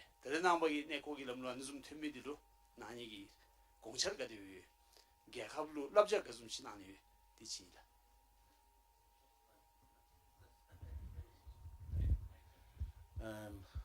카티체 doctor기 남스메 디 같이 두비미 다리나베기 두랍니스타 치바나루 기 네땅다 치비기 네골기 로주 냄베오다 마바조디다 네골 조달루 탑 데힝기디 다디 다리기 튠겐디기베 조위메 데보돌로 나나기 꿀롱 꾼치디 디 당부 배워진 다투나 doctor 송도 손베리 같이 로칠레 빠짱골라 같이기다 뒤치 다가 같이 예소세로 다투나레 송도 손베리 카니 디치 올라 메노발라 양 뒤치 남길로가 차추 방마 조니세 랑기 사창다 지가 양 네고치널 조니세 디기들로 튕긴다 로고 춥질레라 직디기베 까우체디기 싹디기베 델렌 파 조달로야 때랑 링아 유승기 쩔람디야 때 네고 좀질 좋아진데 같이 수기 까우체 때 나디 때 바자구르다 이자다 델렌 디다 치트비기가 디수가 디수사 델렌 때 카기 베디베서처럼 디간레다 직딩기 기 아니 기 남도에서 파고샤디기 배 최코나기 디간기다 캬바 다 문진게와 곰데스 기 제바친레구 노섬 땅디기 배 랑기 디좀 베마츠다라 베로 다 나루 아님치 나기 다 멜람치 탑샤게 나기 아님치 베츠 봉 세우달로 테셈루 아니 베 딩루 녜시고 봄치 조금이 디가 좀 사신 디간기 미디스 기 게와 곰데스 기 같이 텐샤누고 세와신 tenga chereki rangi dewa inru rangi dungi inru di semgi tolura yubi semdira chokhachap semdigira tenla phapdigi be te nem beda bachin te semgi dewa rangi dewa dungi semdi rangi labalu in chingebugi tenglu ten dewa di mi semigi ki nawa anisumgi ta chue disu malu nang shabale tendigi be te digangi midusugi bedi bese halam digu nosom down de nova 다리나베기 두세다 주르와다 치디기 배우더로 치기녀보기 남샤디 남메스메 공도 펠주 배우달로 다 함삽진요와 진 가와 톱네메 추체콜로 삽진요와 진 대와 톱네메 델렌데 브랜디드 다 슈즈 아니 함좀 요와 진 대와 톱네메 나치게니 컨셉드라 해피니스기 컨셉드라 다 시르기 녀보기 땡도 야손네디기 내가 내고지 조로데 단좀기 나와디 치갈로 잉 조이마 발라 다니버들로 데디기 나처라기 셈루디 펜바다 대와디 마발라 중 미스티봉 단벤디기 나처라기 록데라 나치기 네고디 해마기 som베라 주고바진 나처라 링아 유승기 자체디 데 최신도 제 디기베 데 조와진 잠지 나치기 데 펜토니메스 단벤디기 나치기 녜셰디 같이 종고 모서와진 녜셰디 랑기 대와 둥엘 세메디 갸라 랑길 기 라발루이 랑기 소소 이 마토 칠 잉여부기 내땅 딜로 땡디기 중미디 딱겐 충구치 레 학디기미 겐 봄데 랑루 유스미기 녹섬 땅니디 남섬에 같이 했습니다. 다니 배워 전때가 저기 다 내고 주니기 기 냄디 때 펜토님에 안 밴디기 다 튠긴기 토레가 저기 녹섬 마땅마 베시나레 내고 조고비기 쿵당 교바디 아님질로 녹섬 땅디기 베 데다리나베기 룩스다 치디기 베 내고 주냄 베다로 때 맞도 민노 생이 카톨릭다니 주니라 이걸로 여기 가공 주어진 등하기 네거티브나 주고는 그거로 쉬일 때 마바 이제 내거 세값을 맞추래 너살레지베 땅고 노멀 다 해마가 진짜지 날리 레비기 순도 좀베 하사 춘수를 다우숨 하사 조제 이게 된다로 때 가디시 까우제 라루 장샤 땅디고 라루 까우제 되게 말이 온데 다 다른 아버지 까우지 먹어 봐. 다 다른 아바 같이 도시된 좋아지 날면 나 좋초베 레나 좋초베 가르나 좋 랑기 가르나 좋초베 아니 배우다 와 당후와 되데 다리 잠에 당후비하지 않는 직강에 배 다리 좀 디숨게 고갑도 더비 값을데 해마와 잡지 다도 배고 배 다 디수 때편나 다칭 아이슈도 좀배 심신 가르게 된들 대화디 되비 동알디 미데 티벤데 심신 가르게 된들로 상기 고판톱니기 주치 두고베 dum니기 된들로가 도지델로 내걸 조이 말로 까미지 피딩으로 면람 디땀니 아니기 된들 다리 고갑 삼지도 아니 고갑 디술 렌디기 베디기 좋아진 등에 다와진 디디기 된다면서 펜토 시슈니 데디 메마 베디기 마시에와 조니기 된다 지다 델레 송잡아 조니기 된다 지다 캡사 때문에 조니기 제 된다 지다 델람 두세간에 람데디 람 가치비나 마시 델람 두세간에 람기 틴다디기 요새제 델렌들 암수디스 투쿠디스에 틴다베 저희간에 데 딘네 코리나 가치나에 미시베 수준이 데다 디스 조소도 인디베로 가치로 뱅콕로 저희간에 인텐션 딘네 코 멤벨라 디간데 데 뱅콕 저희간에 양치민 송자니 양치민 시에니 양치민 자서 담말로 전 양치민 추루시에니기 된다면 다 다리 하가 제와 저기서 보링 같이 하가 제어지는 막 뭐데 같이로 쇼핑 센터에 막 메조하시간 님지라미나 시에 되기 때문에 안에서 배하지 데맨 데베 조닝이라 뺀다 뱅골로 총로 좋아인이라 데 추세 진이치기 된다를 하가치나 손대기 멜람 스탑도 받지 되게 패바 자체도 지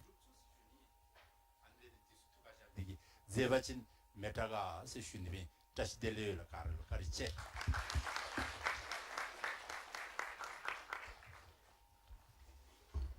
Lasla Kadiche, Dasho at Libelungten. I guess the bottom line is you may be confused about where you are, or if you're a optimist, a realist, or a pessimist, but at the end of the day, you should never forget who you are, which is a Bhutanese. I'm just talking to the Bhutanese right now. Anyway, just to tell you a few changes in the sessions. After tea, we have a 15-minute tea break now. After that, we have Reflecting the Lens, Women in Indian Cinema. That's Waheeda Rahman in conversation with Arshia. And after that, it will be the same old program. And for lunch, after lunch in the Taj Tashi session, we have a slight change again. Chef in Every Home. That will be at 4:15. And Wild Spirits is moved to tomorrow. That's the 24th. So please come out for tea, and we'll see you after tea break. Thank you.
of Sangam House, and we thank you for fitting in this session in your schedule, and we'd like to welcome you on stage. Thank you.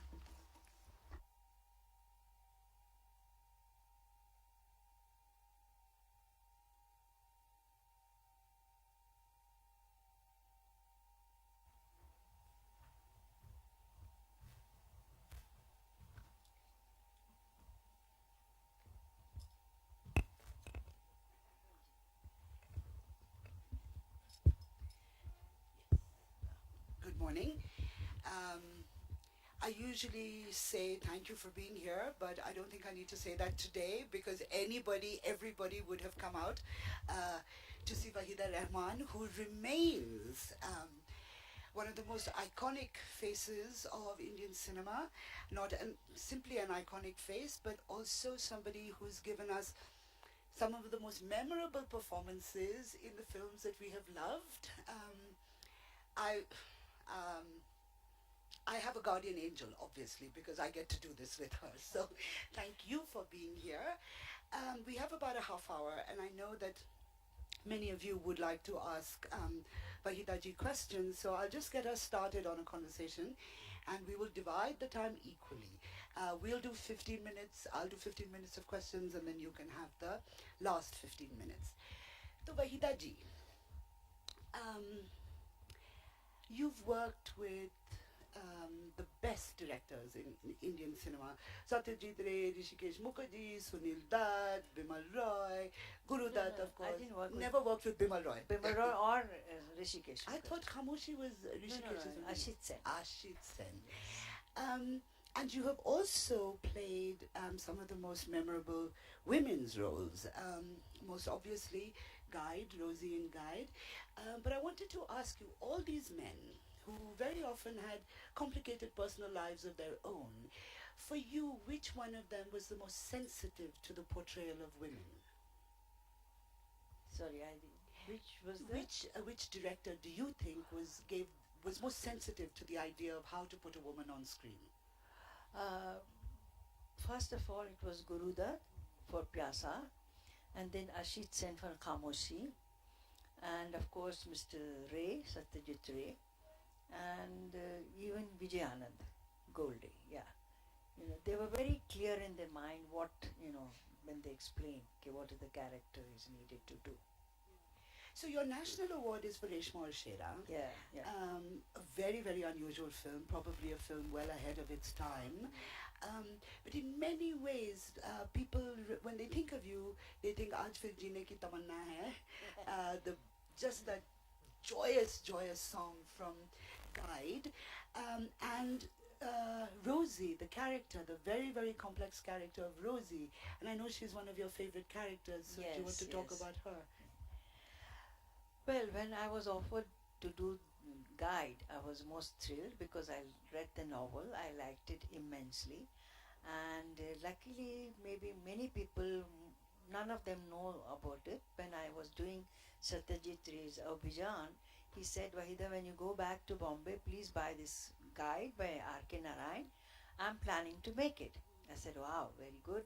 Okay. I came back, I read the book and I forgot about it. So Mr. Ray also must got busy with some other movie. Then after a year and a half or two, Devanand contacted me and said, Waheeda, read this novel called Guide. I said, I have already read. How come? I said, just like that. I didn't tell him Mr. Ray was planning to do it. I said, no, I did tell him. So he said, no, I'm sorry, I have bought the rights. So nobody else can make it in India but me. I said, oh, that's right. Okay, that means I was destined to play Rosie, whether it was with Mr. Ray or Devanand. And in those days, that was a movie where the woman was a very bold, according to those times, not very bold today, and very confident about herself, and she knew what she wanted in her life. She was clear in her mind. Usually with the roles we used to play was mishy-mashy, to do, not to do, you love a boy, you don't love a boy, so on and so forth. You see, but this was very clear. She fights with her husband, Marco, then when she leaves, and in those days it was a very big thing for a wife to slap the husband and walk out. It was a, oh, no. But it happened, and people liked that scene particularly very much. Okay, wow, that's good. A wife slapping her husband in hard and walking out on him. Then she wanted to pursue her career as a dancer, where Raju helps her. And, that's why I like that role very much. But as we were talking earlier, you've done a lot of these outsider roles, not the good wife, not the Sati Savitri, very often the courtesan, the Nautanki dancer in Tisri Kasam.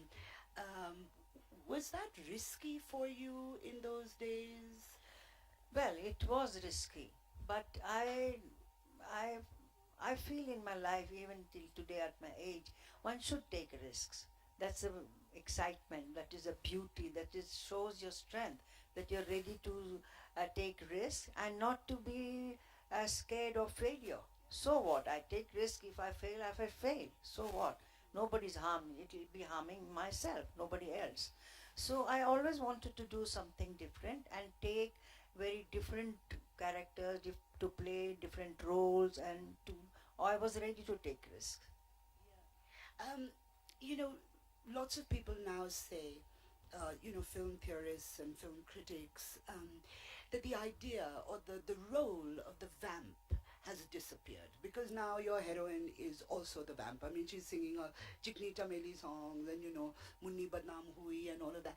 But so many of the roles that you did, you were both those things, and you're a dancer. And how was that for you? I mean, did you enjoy dancing in these roles? Was it an integral part of your understanding of the character, or it was just a side thing? Yeah, No, being a South Indian from Tamil Nadu, practically everybody have learned dancing, and till guide came along, nobody thought and believed me I could dance, because they say you don't look like a dancer. I said, if one is a dancer, what do you mean by don't look like a dancer? Because the way you walk, talk, and making faces. I said, no, sorry, it doesn't happen like that in real life. So that was the only movie actually where I could show my talent of dancing. And it was perfect, it was justified, because in other movies, whenever there used to be a duet song or single song, the director wanted to dance. So I used to argue with them, why is she dancing? She's a village girl. But that is needed for the public. They like to see a heroine dancing. I said, okay, little bit. But I really did not do too much of dancing in my other movies. What I liked about Vijay Anand in Guide was being a professional dancer. When the song Gata Rahe Mera Dil, he never showed me I'm dancing. Not one single moment was shown that I'm, making, mudras or all those things. That was a lovely thing what Vijay did.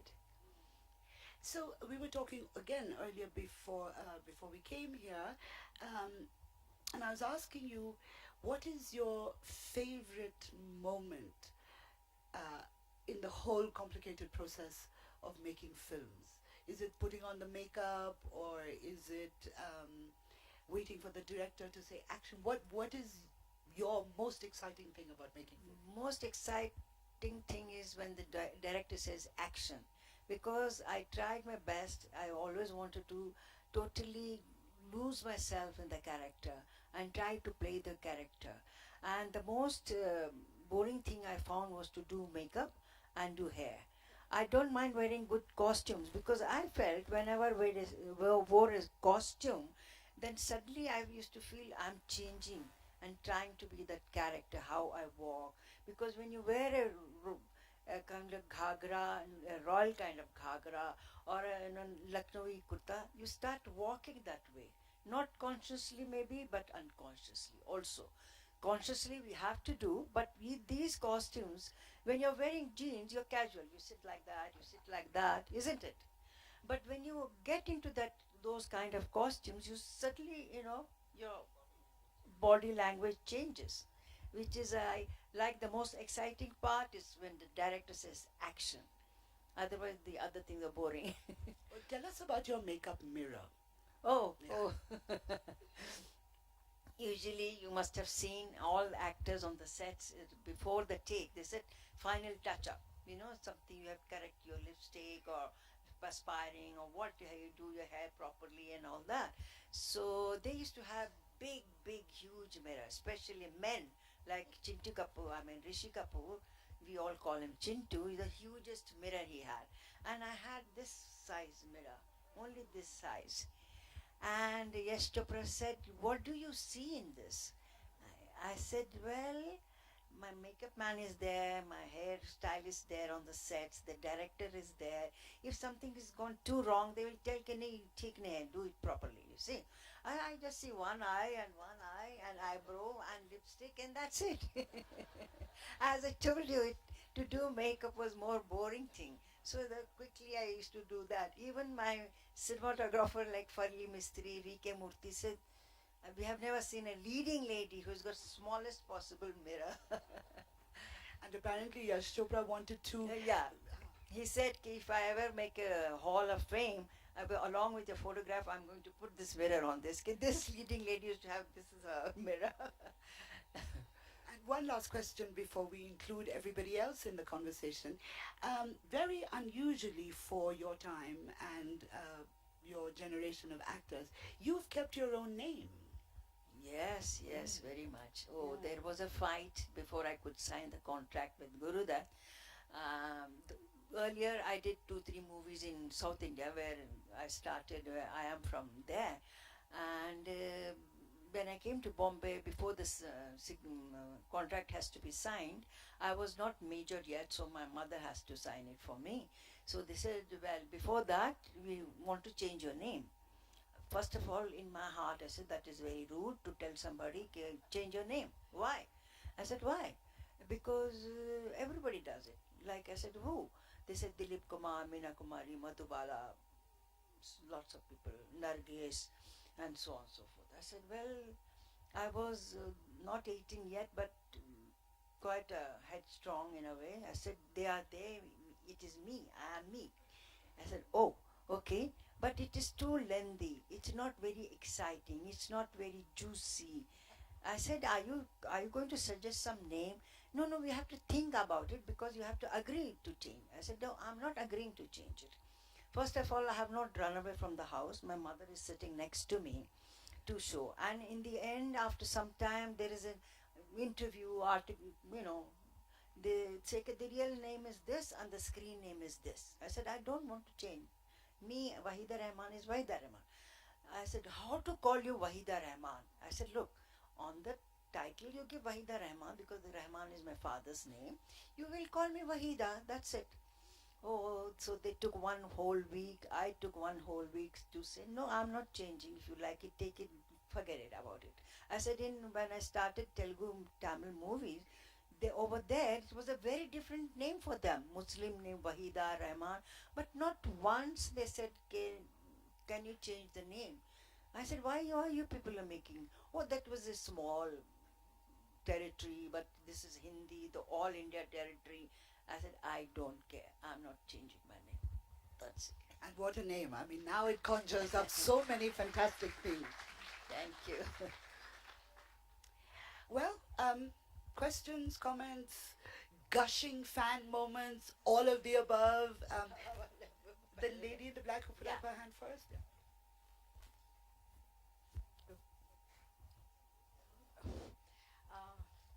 Ms. Waheeda Rahman, I didn't know you were South Indian because the name, Yes. But the two Indian actresses that I really admire, Suchitra Sen and yourself, and I watched all your movies ever since I was in kindergarten. Oh. But the one movie I've seen over and Why over are you again, making me feel so old? Madam, I am very old. Madam, I'm a grandmother myself. So, Yeah. but we're young at heart. Yeah. We go back and watch those movies again and again, and the songs. But the one film that I saw again and again, because I really felt it, the artistic struggle and relationship between the protagonist and the woman is Pyasa. And that's, I still remember the Guru that at the door, that kind of Madam, nice can figure. you keep it So short, please, because my I'm sure. question is, what was the intensity like when you shot Pyasa between you and Guru Dutt? In Pyasa, I was a newcomer because CID and Pyasa was being shot simultaneously, and absolute newcomer, and I didn't know anything. Whatever I was told, I said I have to, as an actress, of course there was no acting schools those days, because my dancing helped me a lot to, feel those emotions, and just I felt it, and the Gurdat used to tell, okay, this is the way it is, the character is feeling. So I can't say I was experienced, I knew, knowingly I did. No, it just happened, and Ambassador, sorry, you're already holding the mic. Can you say your name, please, and keep it short? I'm Renuka. I just wanted to ask you, how long did your characters live with you after the movie was over? Like when I saw Khamoshi, you lived with me for quite some time. yeah. Yeah, you see, I try my best to, when I'm shooting, I'm the character. The ones they say pack up, while we go home, I try to switch off and forget about it. But sometimes it does happen. You start feeling unknowingly you are going, I can't say depression, but kind of feeling low and heavy. In Khamoshi it happened, because I have to think a lot to look it very convincing, because was in love with the first patient. The second time she's not love, the patient is in love with her, and her doctor says, no, you're a nurse, you cannot get involved emotionally. So that was, I have to think to bring it, realistically. So that was a little heavy. Waheeda ji, I think in Chaudhary Ka Chand, that particular song which has remained, and your performance, I think arguably no Indian heroine has looked more beautiful than you did in that particular song. Thank you. And it was also, for the first time perhaps, we saw a song sequence in color. It was probably new at that time, a color picturization. Now you began with black and white and you Yes. moved to color. Were you easy with the transition, and what is your personal preference of a medium? Those days they just started making color movies, and this was being made in black and white, Chodme Kachan. When it became a super hit, then Gurdaji thought ki if I reshoot that particular song, the title song which has become so popular, maybe it will added attraction and people will go again to see, as a commercial point of view. So in the beginning it was terrible to do color, because they used to have very heavy bright lights. It used to burn your skin.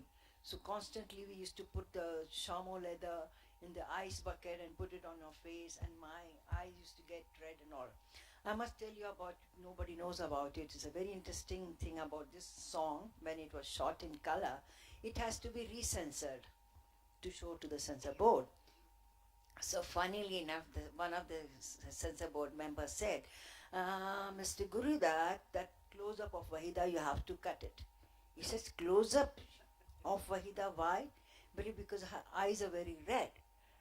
So he said, no, it gives the feeling of, very sensual. You will not believe that it is true. After he came back, he narrated us this. I said, yes, so, but it is very sensual. She said, in that close-up, she's alone. She's not with the man or the husband, and he's a husband and wife they are playing. Okay, no vulgar movement, no nothing. They're not even embracing it, just her single close-up. The bullet, no, somehow if you delete it, it will be very nice. He said, look, I'll try. It is not possible, because poor thing, her eyes keep becoming so red because they're bright lights. So she keep putting eyes on that. So this is very funny. So I always tell, if today the same members would have been today, while watching what they have done, they will faint, I'm sure. Or some of them might have a heart attack. So many songs that we remember you in. Which is your favorite? Aaj phir jeene ki tamanna hai. Very good. Mine too, mine too. Another question or a comment? The gentleman there, please. No, give him a Microphone, please. Mic. A microphone. Yeah. And can you say your name as well, please? I'm Karma Tenzin. I'm an ex-cop I've got two short questions. Rate the your favorite co-star. Co-star. Okay. Co-star. And second one is second question is now I forgot. And then also your own favorite movie where you have played, which is close to your heart.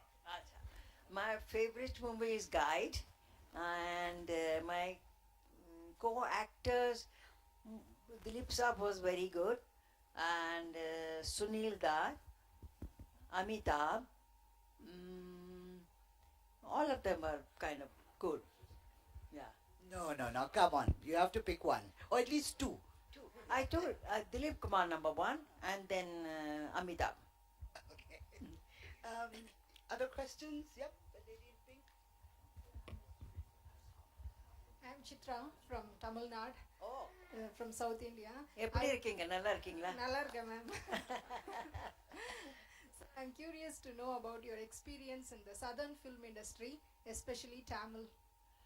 Well, I did not do too many. Just song sequences were there. One Telugu movie song. My first was song, and that was Rojlu Marai. And then a Telugu movie as a leading lady, along with Mr. N.T. Ramarao and Anjali Devi. You see, they used to make movies in 3 to 4 months. Very punctual and very business-like. No, wasting time and all that. They're too professional. They were. Even now, I think they are. But in Hindi in my time they used to take it laid back, relax and do it. But now because it's the expenses in it, everything is in crores and crores, so they have become more and more professional and very punctual. In the front, Mohini. My name is Mohini. By the way, I have to say my favorite movie is Kagas Ki Phool, which hasn't been mentioned yet. But I actually wanted to ask you about, since we're talking about women in cinema today, and we were talking about that binary between the vamp and the good woman. So do you feel like it has progressed? Because I still see those same stereotypes sort of functioning in the movies today. You mean in recent movies also? Yeah. You said the problem is with our movie industry, because especially in India, it's a very short-lived life, especially for the girls. You see, after a certain age, all the directors or the actors want to work with new girls, for them to feel younger, to work with the younger. Very true, very true. And they say, oh, she's 30, she's touched 30, yaar, abhi, she should be given bhabhi ka role, maa ka role, kind of things. So, so they want to do everything in the short period. And lately, their life has become more insecure. Why? Because in our time, there was no beauty contests. Now, every year there is. So they say, oh, Miss India or Miss Universe, she's going to enter movies. So the girls they might not say it, but it is true. Because 2 flops, they said, nahi ladki ko le lo. Take a new girl. She'll be cheaper also, you see. Because you become a big star, naturally you're getting more money. So whatever they get, they don't want. And also they have to finish. In Hollywood, you do one movie, you can wait for 2 years and then do one more. Like Meryl Streep or, all these of her age group, they still get roles. They can still play. Like Bridges on the Madison County. Here they will say, oh, married woman with 3 grown-up children. How can she have an affair? And, we are also used to seeing those movies and characters. We also have got double standards. For our Indians, nahi, ye nahi theek hai. You see, it's not right. You see, how is it? Because when I was doing Guide, there was such a big shore in the industry telling me, how can you do this movie? Because in the first frame, never happened on Indian cinema. A leading lady is already a married woman. And then she goes and lives with Raju, not married, mind you, not married, and living with him. Impossible. So this will be your last movie. You see, that has changed now to a certain extent. But the girls have to quickly do, otherwise they miss this chance. My name is Siri, and I'd just like to ask, well, Indian cinema before, I think it was pretty provocative, but at the same time, it still was very classy. And now I think Indian cinema has changed quite a bit. I'd like your take on how you see, you know, how sex sells, basically, they say in movies these days, and how women are wearing shorter clothes. And I mean, I don't think it's as classy as before. So what is your take on cinema today and the role that women play? Thank you. Well, when I say many people with the younger generation think it's kind of a sour grapes. Okay, she's not there anymore, so she thinks her movies were the good, her time, not only mine, but on the whole. And these present movies, she's not liking because she can't do those roles, and she crossed that age. But that, as you said rightly, the depth is gone. Depth is gone. But it is not only in the movies. To be fair, the whole thing in life has changed. Everything has become very fast, and values have changed. There is so much of a rat race. Everybody wants to be number one in any field. You see, so that is gone. That sitting quietly and thinking peacefully to those days have gone. And one thing definitely I can say, that is our music has gone to dogs. Sorry to say that. And obviously there is no situation for a lyricist to write. Okay, if all the time there. And another thing, in our times, I'm sure the audience will used to, when there is a love scene happening, oh, come on, go and hold her hand, please. But here in a second meeting, they're in the bed. So what is there for them to wait and watch, ke bhai ye gana ga do, or something like that? It's happened, everything. Last question in the front. Hi, I'm Deepthi. It's awesome to see you here. My question kind of connects to what you're saying right now, but more so, what is the role of women in this change that we're seeing in Indian cinema, the way women are being portrayed, specifically the role of women, not men? What do you think? Well, it's changing. No doubt it is changing for good. But there have to be a little change, better, more graceful, more strong. And as Arshia said, there is no vamp is needed, there is no villain needed, because the hero and the heroine both are doing all the kind of roles, or mujras and everything, and cabaret dancers are there, and the leading lady does the cabaret and things like that. So we have got a lot to give to the society through our movies. We still can do and do better. Okay, I thought we were done, but apparently we have 5 minutes. So more questions, please. Take the mic. And your name?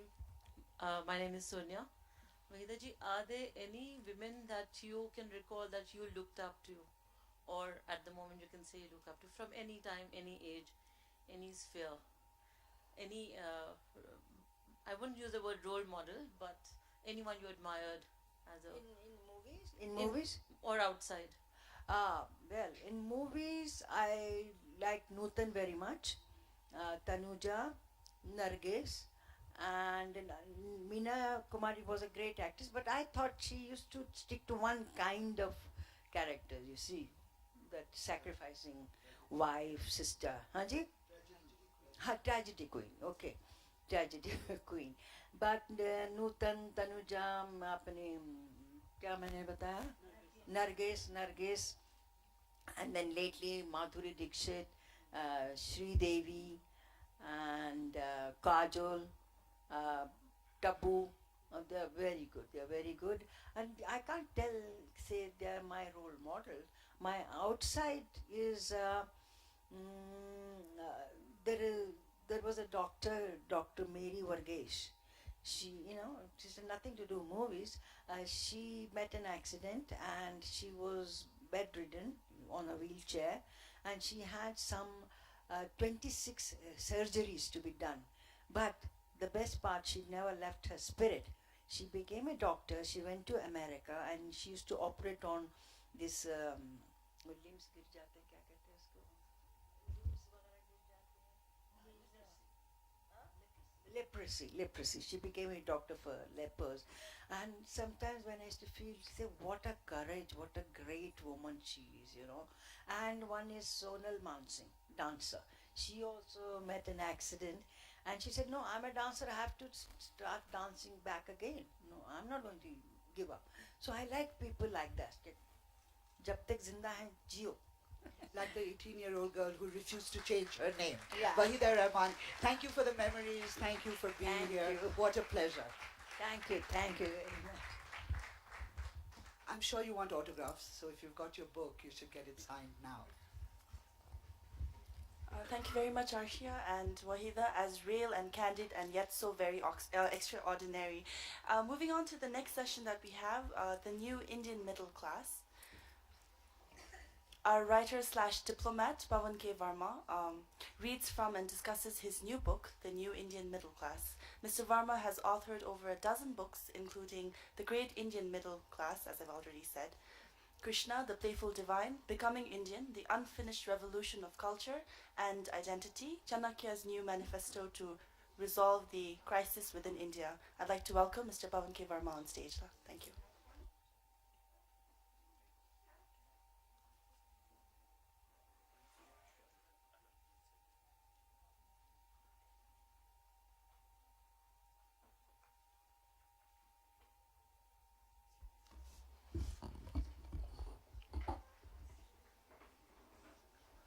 Some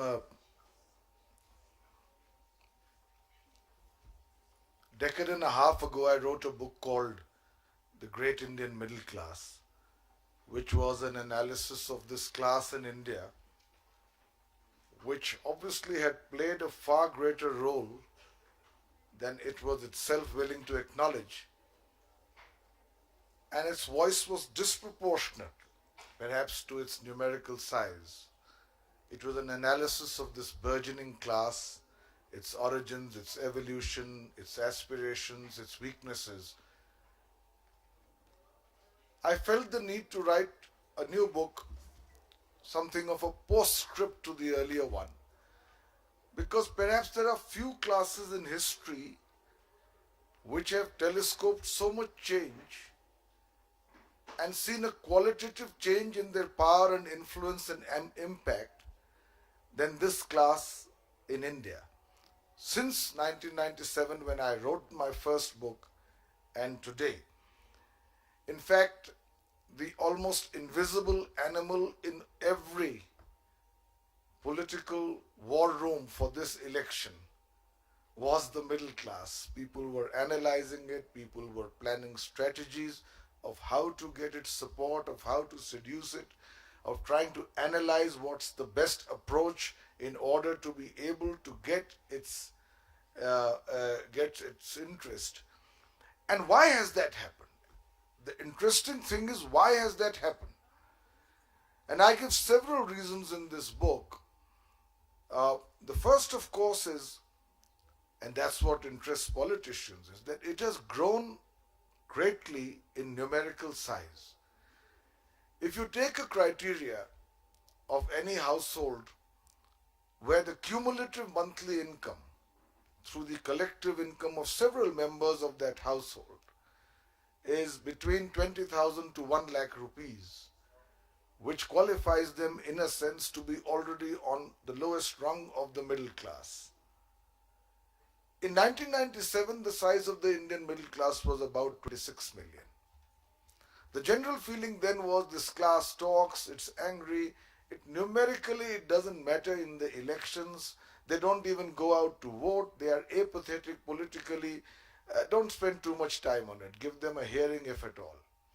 But by 2014, on this criteria which I mentioned to you, this class is now estimated to be in the vicinity of 200 million or more, and therefore it's important. Secondly, and this has been a gradual process over a period of time, this class has acquired a homogeneity which in a sense is transcending the narrow confines of exclusively primeval factors such as caste or region. The reason for this is that over a period of time, as the economy grew, job mobility, educational opportunities has dispersed this class. And today, you have a class which may belong to a certain caste and may continue to have loyalties to that class. But it is at one point watching the same films, has gone through the same education, wants the same goods, reads the same newspapers, watches the same television, converses in the same language which is English, has the same aspirations, wants the same consumer world that is before it. So therefore, for the first time, this numerically larger animal has also acquired a certain homogeneity, whereby as far as this class is concerned, the salad bowl of India is becoming a melting pot. And you can find a middle class person in almost any part of India with more than one symbol by which he or she can identify with India as a whole. I remember when my father joined the civil service, and we are from Banaras, and his cadre, which is allotted when you join the civil service, was central provinces and Berar, central India and Nagpur. There was great consternation in the family that he is going so far away. I mean, it's not in the state. Today, this class has acquired a certain homogeneity, and the third point that I want to add with it, that its footprint is really pan-Indian. So whether it's the Andamans or it's Jammu Kashmir, you'll find people of this class who have this homogeneity and who are essentially part of this pan-Indian emergence of a certain larger than caste class orientation. Fourthly, perhaps globally, it's one of the youngest classes in terms of age.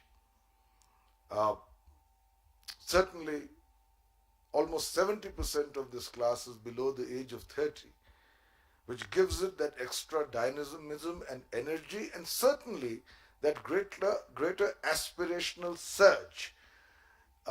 Fifthly, its powers, the powers of this class.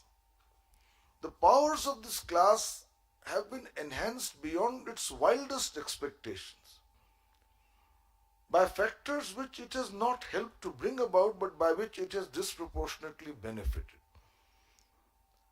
And I mention two things here in particular. One is this great revolution in mobile telephony and then in social media. So there is instant connectivity.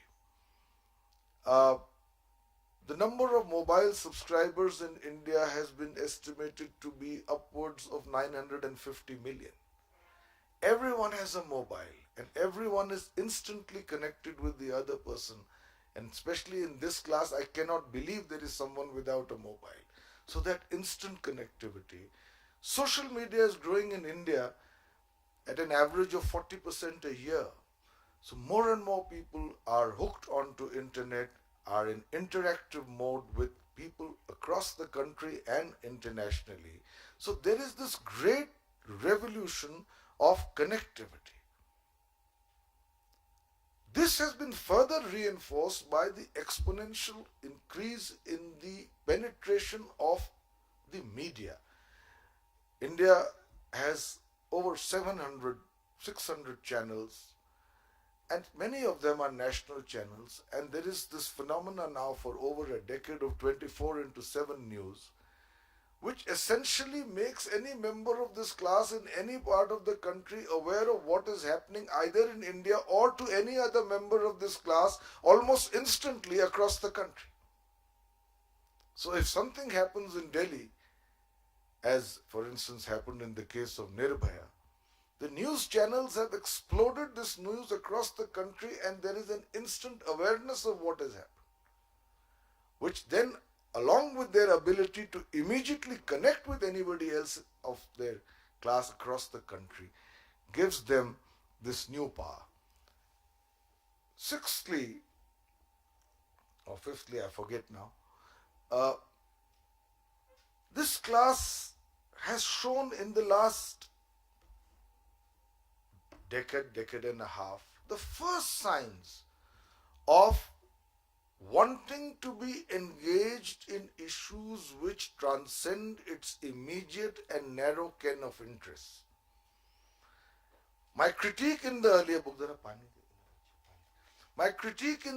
book, was that this was a very insular class. The middle class was only bothered about itself. Thank you so much.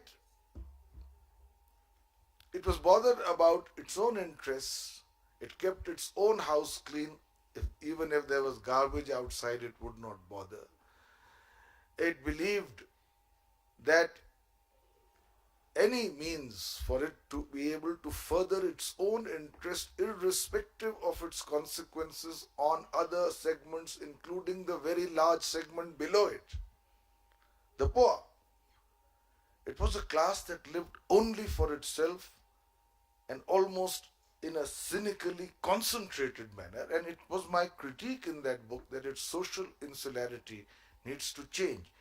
I am not saying it has changed, but this class has shown the first incipient, nebulous, somewhat fragile beginnings of getting involved with issues. I can name 3 particular incidents which I discussed. The first was the Jessica Lal case. It was a case where a lady in a bar was shot in front of everyone by a drunk and certainly overspoiled member or son of a politician.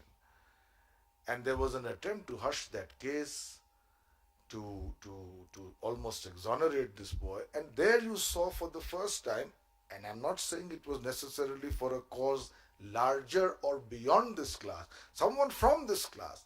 And one saw a new activism which surprised many people, where the middle class, using its new tools of connectivity, began a process of mobilization, of raising awareness of this blatant wrong being done, this travesty of justice. And ultimately, they did get a retrial, and the particular person who perpetrated the crime is even now in jail.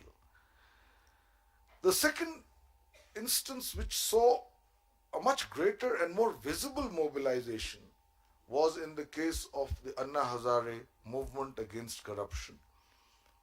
I will not judge the involvement of the middle class in terms of where Anna Hazare's movement is today, but certainly at the time when he raised the issue of corruption, people from the middle class were mobilized. One number that was given in Mumbai for those from this class largely who want to call in support of the movement got over 2 crore hits. Facebooks were alive, social media was working. When Anna Hazare left Tihar jail to come up to Ramlila Maidan, there were 80,000 people on the streets, of which the predominant number were from the middle class who were on the streets with him on a working day. That was the second instance. The third was the Nirbhaya case, the rape case that happened in Delhi, which again saw spontaneous sense of outrage in this class. But usually that outrage a decade ago was internalized without external expression. But here you had a situation where there was a mobilization, ad hoc, incoherent often, disorganized, unengaged with the larger issues, perhaps nebulous and hazy about what kind of reform is needed, but angry and willing to go out onto the street to protest.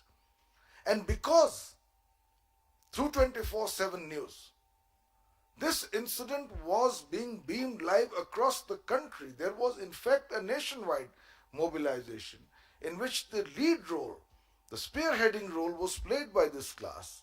So I give these instances to show that this class has shown a yet undeveloped, certainly lacking an organized pan-Indian leadership, but has shown the first signs of becoming involved with issues beyond its micro ken of interest. And lastly, by now, this class is an angry class. Its expectations went through a qualitative expansion after the reforms of 1991. Let me say to you, the economic reforms which liberalized the economy. And let me say to you that the economy grew in close to double digits, averaging close to 10% for over 2 decades. That expansion of the economy primarily helped this class. The service sector in India, which employs the largest number of people from the middle class, accounts for the biggest slice of the Indian economy. Whereas agriculture, for instance, which has the largest number of people employed, and certainly the most poor segment of India, still contributes only 16% to the economy. So with the expansion of this service sector, this middle class benefited. Salaries increased, living standards increased, access to new consumer goods became easy, aspirations grew. But the paradox is that having reached this level, this class wants more. And it wants that change to be congruent to its interests. And it is particularly angry when the economy suffers a decline. The economy suffers a decline. Because then it affects what it has almost become used to in terms of its raised standards of living. So it's an angry class. Angry not only with the economy, but with the new political idiom in India, with the rampant corruption, perceived corruption, what I often call, or Nehru called, the folklore of corruption. So for all these reasons, we have this new class. By the way, this is in tandem with the global middle class revolution. The middle class globally is now estimated to number 1.8 billion people. They say that by the end of this decade, it will become 3.2 billion people, and by 2030, it is likely to be 4.9 billion people. More than India. The most spectacular rise of the middle class has been in China, where between 1990 and 2005, this middle class grew from 15% to 64% of the population. And it's happening globally. And in Asia, this revolution is particularly important. They say that in another 10 years, 40% of consumption and 64% of this entire class will be in Asia, principally shared between China and India. And this class has played a great role in pro-reform movements across the globe, whether in Turkey, whether in Iran, whether in Brazil. Their role was very evident during the Arab Spring. So the Indian middle class, this new powerful animal, must be able to interface occasionally with the kind of role that is being played globally by this class and begin to judge its own performance by some of the expectations that its counterparts elsewhere have raised. I want to say that this class, as I conclude, needs to put a mirror before itself. In the past, its behavior has not come up to what people could expect it to have. After 1947, when it saw the visible deterioration of idealism in public life, this class, instead of contradicting it, withdrew into its shell.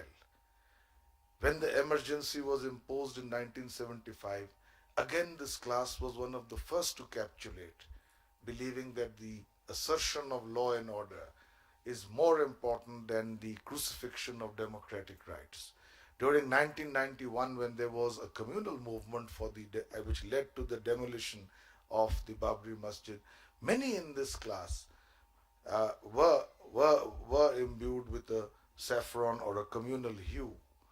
And today the greatest worry is, and I will end on this note, the greatest worry is that if this new powerful element does not begin to engage with issues and does not begin to develop an alternative vision of its own, which is willing to ask, to question, and to interrogate, then this pan-Indian, increasingly homogeneous, numerically large animal will become cannon fodder to any demagogue who wishes to seduce them by immediate promises, of which for this class too are particularly seductive: economic growth irrespective of its content, and supranationalism, which is about,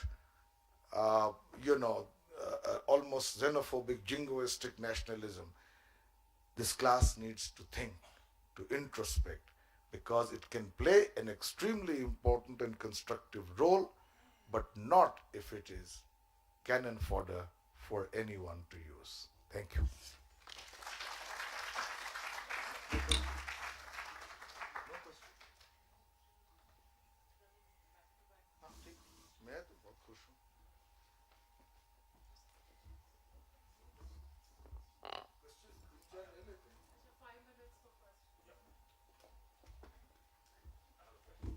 Yes, Ajit. I just jotted down some points. I enjoyed reading your book. Okay. I read it on the way to this place. The road was jerky, so I missed a couple of lines here and there while driving down. And thank you for that book that you gave me. Really enjoyed it. But you have to make your question short. I have 5 minutes there. I just jotted down some. First of all, that don't ask the difficult ones. Just quickly. Very simple ones. First of all, from what it appeared to me from your book, that you were very, very critical, and your expectation from the new Indian middle class is too much. Given the fact that at some other point you say that this young republic has been fortunate in having avoided such a divide in the past, and it cannot allow it to happen in the future. I know this was written before the elections. It's still valid. Still valid. You think that the middle class is being taken for a ride, that the governance is a facade for the actual goal of Hindutva. The second thing you mentioned is about the appeasement policy, and it appears that you have quoted VP Singhal, you have quoted Mohan Bhagwat, and what they said, that only Hindutva can bring about a change in India. But there are some Muslim leaders across from the UP who have made very, very derogatory remarks. No comment has been made about that. Is that a form of appeasement or not? That I'd like to know. Thirdly, and the last actually, there's an uncanny similarity, as you have mentioned about Hitler. The middle class was the one who brought up Hitler. His agenda was also economic development and nationalism. The day this new government came in power, we saw that nationalism was in the forefront. The very first day after he came in power, the issues with Pakistan was brought up, and the supranationalism, to the extent of xenophobia, as you fear.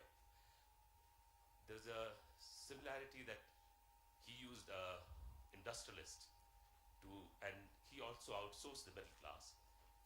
He had this no family, celibate sort of thing. Now, you mentioned that the middle class then could not get rid of him.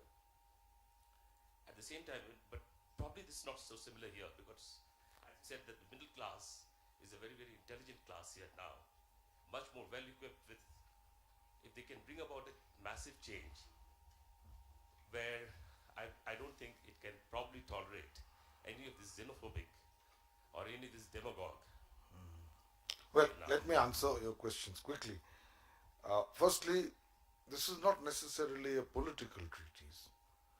This, in fact, since you are skirting around the issue, I might tell you, Mr. Narendra Modi is not mentioned once in this book.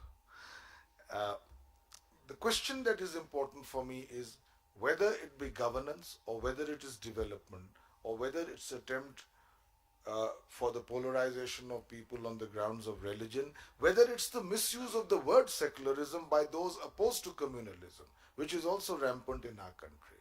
The middle class must begin to develop a certain engagement with issues which allows it to form an independent opinion of what is happening rather than becoming unthinking accessories to whosoever wants to use it. This is important. That more or less answers all your questions. I have prefaced what I have said by saying examples from other countries in other periods of time are never mechanically relevant to other countries. But certainly they are a guide to what could be possible if we are not careful.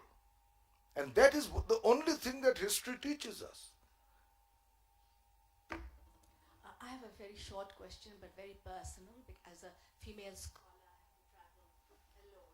Now, you mentioned one paradox, anger, economic paradox. I draw your attention to the other paradox about this vast middle class and the women in the middle class. Why have we not been able to control violence and rape against? Why has the under 30, 70 million not done something really concrete and bring about a radical change?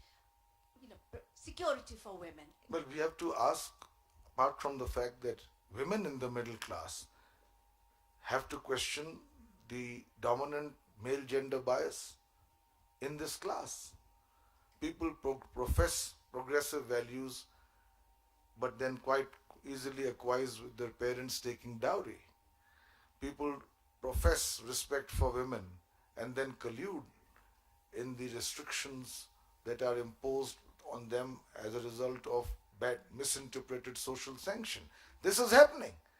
I am saying that this class now needs to be able to play a qualitatively transformational role in society, which it can only do. By the way, there is a dumbing down of news. 24/7 makes this class aware of news, but it never allows it to engage substantively with news. In fact, 24/7 has today created a situation where everyone thinks they know everything about anything. There's no substantive engagement. There are no discussion of pros and cons. So this is a situation, and the middle class has another proclivity, which I call two things in this book. One is called the magic wand syndrome, that we don't need to do anything to mobilize ourselves for change. Someone with a magic wand will come, and he will have a shoe that fits all sizes, and he will do the work for us. We wait. We either then pursue adulation or condemnation, depending on the success of this person. And the other is this whole proclivity for this Messiah syndrome. Someone from outside, Anna Hazare will come and fast, then we can outsource our struggle to his sacrifice. Let him fast. We are there. We will say, we will protest against corruption, but in the daytime, if we have to pay the policeman 100 rupees to avoid a challan, we'll continue to do it. There is no need for us to change. Somebody is fasting for the society to change. This is what this middle class now, with far more powerful, needs to change about. And I entirely agree with you. This is a very important issue which should be engaging this class. Yeah, thanks. So after that. Thank you for reminding us to think, and to question, because you were talking about the middle class at risk of becoming cannon fodder. I'm just wondering, with democracy today being so linked to capitalism, with the promise of economic growth all the time, the democracy is not really able to show that countries of the world can come together to consider questions for the common good. For example, climate change. Everyone argues that I've been deprived in the past. I should be permitted to seek economic growth the way the developed countries have in the past. I'm just wondering your thoughts on this. Is democracy failing us? Is the democracy lulling us into this, growth of middle class that is seduced by economic growth? How do we break out of that? Well, it's happening. I don't think democracy is crippling you. It's enabling you, provided you accept the challenge. Let me give you example of Turkey. You're all familiar with what happened in Gezi Park there. There's a square called Taksim Square. Inside it, there is a Gezi Park. Somewhat insensitively, the authorities were planning to bulldoze a park in Gezi Park, its park. And somehow this became the trigger for an entire movement across the country, largely led by the middle class, where the overt excuse was the attack on the environment. But this then became the reason for a protest against authoritarian laws, against religious orthodoxy, against encroachments on the media. And it became a nationwide movement. So this is possible. And these are issues which, because I also juxtapose to you what is happening globally with this class. The proportion of middle class people in Europe and North America are going to be reduced to 1/3 of the size of this class, as this class has grown so much more in other parts of the world. In Latin America, Brazil heading it. So these are issues which we need to take up. But you're right, the first sentence you began with, this class has to begin to think on organizational matters, on ideological coherence, on pan-country leaderships, on priority issues, ask the right questions. If it doesn't do that, I'm afraid there is the danger of it being cannon fodder, swinging like a pendulum from one political pole to the other. Sir, last question, I think. Your Excellency, you have focused on the emerging or the middle class, the power of the middle class. Now, why is it so difficult for such a large population like India to have one youth identifiable youth leader? Because the whole of the Indian political system has been masterminded by aging politicians who refuse to step down or sidestep and give new chances to the young, budding, intelligent mind from the middle class. So I don't valorize youth per se. I found very, very intellectually suboptimal people among the young, and I have found intelligent and wise people among the old. So I don't get into this generalization. We need leadership. In this election, we've had a young leader, we've had a slightly older leader. But you need the leadership, sir. And I think more important than finding the leader, let this class using the connectivity that is offered to them on a scale unprecedented in history, focus on 5 issues. For instance, take everybody wants corruption to go. The beach of corruption is the link between black money and politics. That is the seed. There are proposals that are concrete, which are before the government for electoral reform.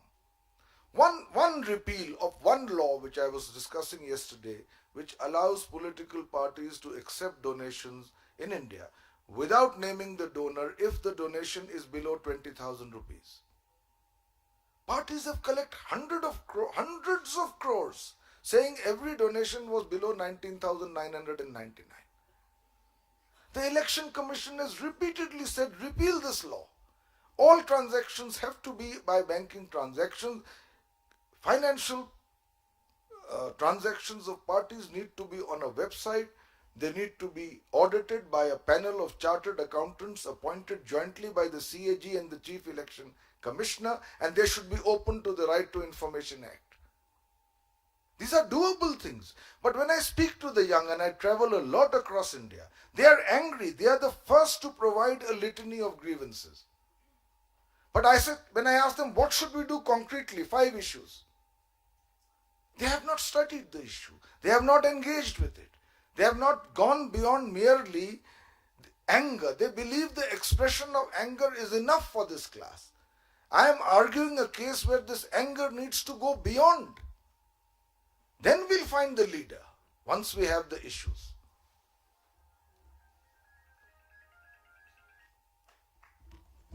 Thank you.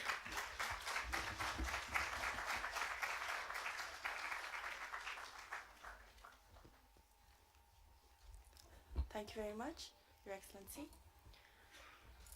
Our next session brings to the stage modern-day pioneer Gavin Francis, who will be talking about his love for traveling across the mountains. And to introduce Gavin, I call upon the very lovely and independent journalist, my best friend, I'm proud to say, Bhutan's very own superstar Namgezam. And here's a quick warning for all you ladies: please don't get distracted or get jealous, because Gavin actually looks better in a skirt than most of us do. Gavin Francis and Namgezam, please. Thank you.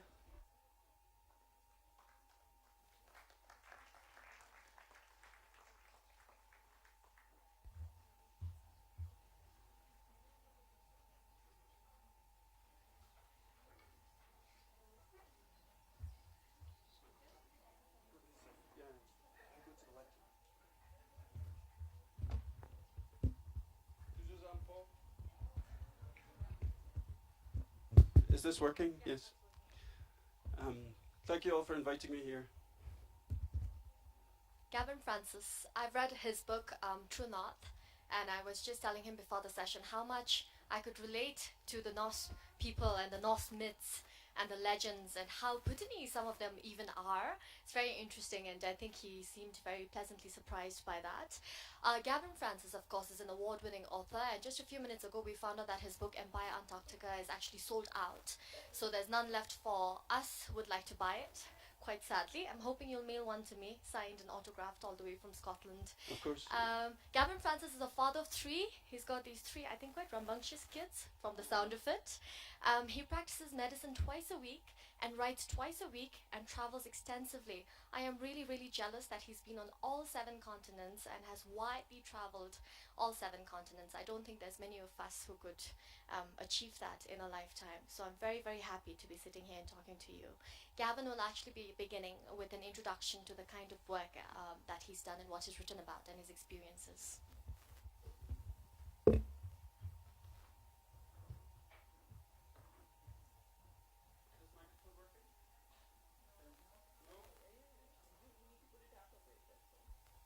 Is that better? Oh, yes. And I'm going to check if this clicker works. It's missing a AAA battery in the back. Is that an issue? Sorry. So, thank you for that very generous introduction. I was asked to wear this kilt today. Normally, it's an evening formal wear, and I was wearing it last night for an evening event, and Namita made me promise I would wear it today. So I feel a bit unusual. It's a bit like a go, but not quite. So, yeah, I feel slightly odd about wearing it during the daytime, but not to worry. So, I'm going to try, and the title of this session was Sounds of Silence, and Mita spoke to me about doing a session on landscapes that involve a great deal of silence, where silence is a possibility, where contemplation and austerity within the landscape are normal. Because a lot of my travelling and 2 of my published books so far deal very much in these very silent, austere landscapes. So I'm going to, sorry, the clicker isn't working. I'm going to explain a little bit about my journey through those sorts of places. Now, I live in Edinburgh in Scotland. This is a picture of Edinburgh. And it's a city, it's not the noisiest city in the world. I'm sure it is a lot quieter than New Delhi. At night time, with the barking dogs you have here, Edinburgh is probably quieter than Thimphu. But Scotland itself has a lot of beautiful landscape. Can you switch? It's a very austere, very remote parts of Scotland, and I spent a lot of my youth travelling and camping around these places and developed a love for that sort of landscape. Wherever you go in Scotland, you're never far from the sea, and the weather coming in off the North Atlantic is often very extreme. But it's a beautiful, beautiful landscape, and one that I grew very used to. Can you switch? But when I qualified in medicine, one of my first jobs was I went to work in East Africa, and I was living and working in the tropics, in a very different environment, a very hot, very populated, lots of enormous flying insects. And when I finished my time working in East Africa, I decided in order to gain some sort of inner balance again, I wanted to go and experience the opposite. I wanted silent landscapes again. And so I went back to Scotland. I think I spent one weekend in Edinburgh, but I kept going north. And if you just, I kept going north from Scotland. You reach a set of islands called the Faroe Islands, which are halfway between Scotland and Iceland. Continued on to Iceland and travelled around there. And then beyond Iceland, you reach Greenland. And just like many parts of Bhutan, there are large areas of Greenland where the mountains have never been climbed. Many of them are unnamed. The country is about the third the size of Australia, so it's enormous. But the population is 50,000. So the political autonomy of Greenland is also an interesting discussion, and how they manage that enormous resource with quite so few people, something we can also talk about later maybe. I was going to do a very, very short reading. There's a famous quote attributed to Chekhov, which I don't know if it's true. I've never been able to find the primary source. But it says, hell is when somebody starts to speak and you don't know when he will end. So I'm going to, when I read, it's only going to be for half a minute. This is describing hiking into Greenland. For the first couple of hours of the hike, I climbed up through thickets of dwarf birch and onto a rolling heathland, finely lined by caribou tracks. The lake valley was like a silver offertory plate, circled by green velvet folds of the mountains. There was a delicious silence in the valley, a noiselessness made richer by occasional croaking calls of ptarmigan or the footfalls of caribou as they wandered by. In the late evening, the sky began to clear, but a sheet of cloud remained, draped over the hilltops like a drying canvas. As the sun set in the north, it glowed orange, crimson, then lilac. And so exploring Greenland, which is an extraordinarily empty landscape, was my first taste really of a polar region, a truly polar region. But from Greenland I went on to Svalbard up near the North Pole. This is a book is being held up just to cover the sun so that you can see the arc of light around the sun caused by frost crystals in the atmosphere near the North Pole. This photo was taken at midnight. And then from Svalbard on, I did also go hiking about. You can just about make out my rifle on my shoulder for the polar bears. If you carry on. Yeah, and then I travelled back down through Lapland. And Lapland is largely, the interior of Lapland is a landscape of forests and lakes. Very, very empty, very beautiful. Many national parks like there are here. And the coast, the western coast, the Norwegian side of Lapland is very much more mountainous. This is the Lofoten Islands where the mountains meet the sea in the North Atlantic. But they're high above the Arctic Circle. So they have a weather similar to Scotland, except in winter you might go a couple of months with no sunrise. If you just move on, thanks. So I wrote a book about that journey, and carry on, thanks. You just carry on. But I enjoyed the Arctic so much that I decided I had to go and see the other extreme. I wanted to go to the Antarctic. So I got myself a job as the doctor on a remote research station in Antarctica and sailed from Grimsby in England. It took me 2 months to get to Antarctica, if you just change, and to reach this remote station where I lived. And if you imagine a map of the world, and you have South America and you have Africa, if you drew a line straight down halfway between South America and Africa, that's where I was. And in midsummer, this is midsummer, the sea is still frozen 4 meters thick. And the ship, if you just swap, thanks. The ship cuts its own harbour out of the frozen sea surface and offloads the cargo onto the sea ice. And then snowcats pull up the cargo. You can see it laid out there, lorry containers. They drag it up on sledges to the base itself, which is another 20 kilometers in from the edge. If you just change. And that's the base. So I lived on that base, surrounded by ice, no rocks, no neighbours for 1,000 miles, for just under a year and a half, and experienced the very extreme weather that it has there, 150 mile an hour winds, and at 75 degrees south, there's 3.5 months where the sun doesn't rise, and in the summer, 3.5 months where the sun doesn't set. So it's a very magnificent landscape, and I'll be talking about that tomorrow at a session only about Antarctica. But I just wanted to bring it in as an example of one of these landscapes. Can you change? I'm afraid there's a bit too much light in the room to see, but this is an aurora taken in Antarctica, and because there's 3.5 months of darkness, we're treated to auroras almost constantly. When your sky is never interrupted by daylight, you can see auroras regularly. And I'm going to do another very short reading about what it's like to be out in the silence of that. The first night it dropped below -50 degrees C.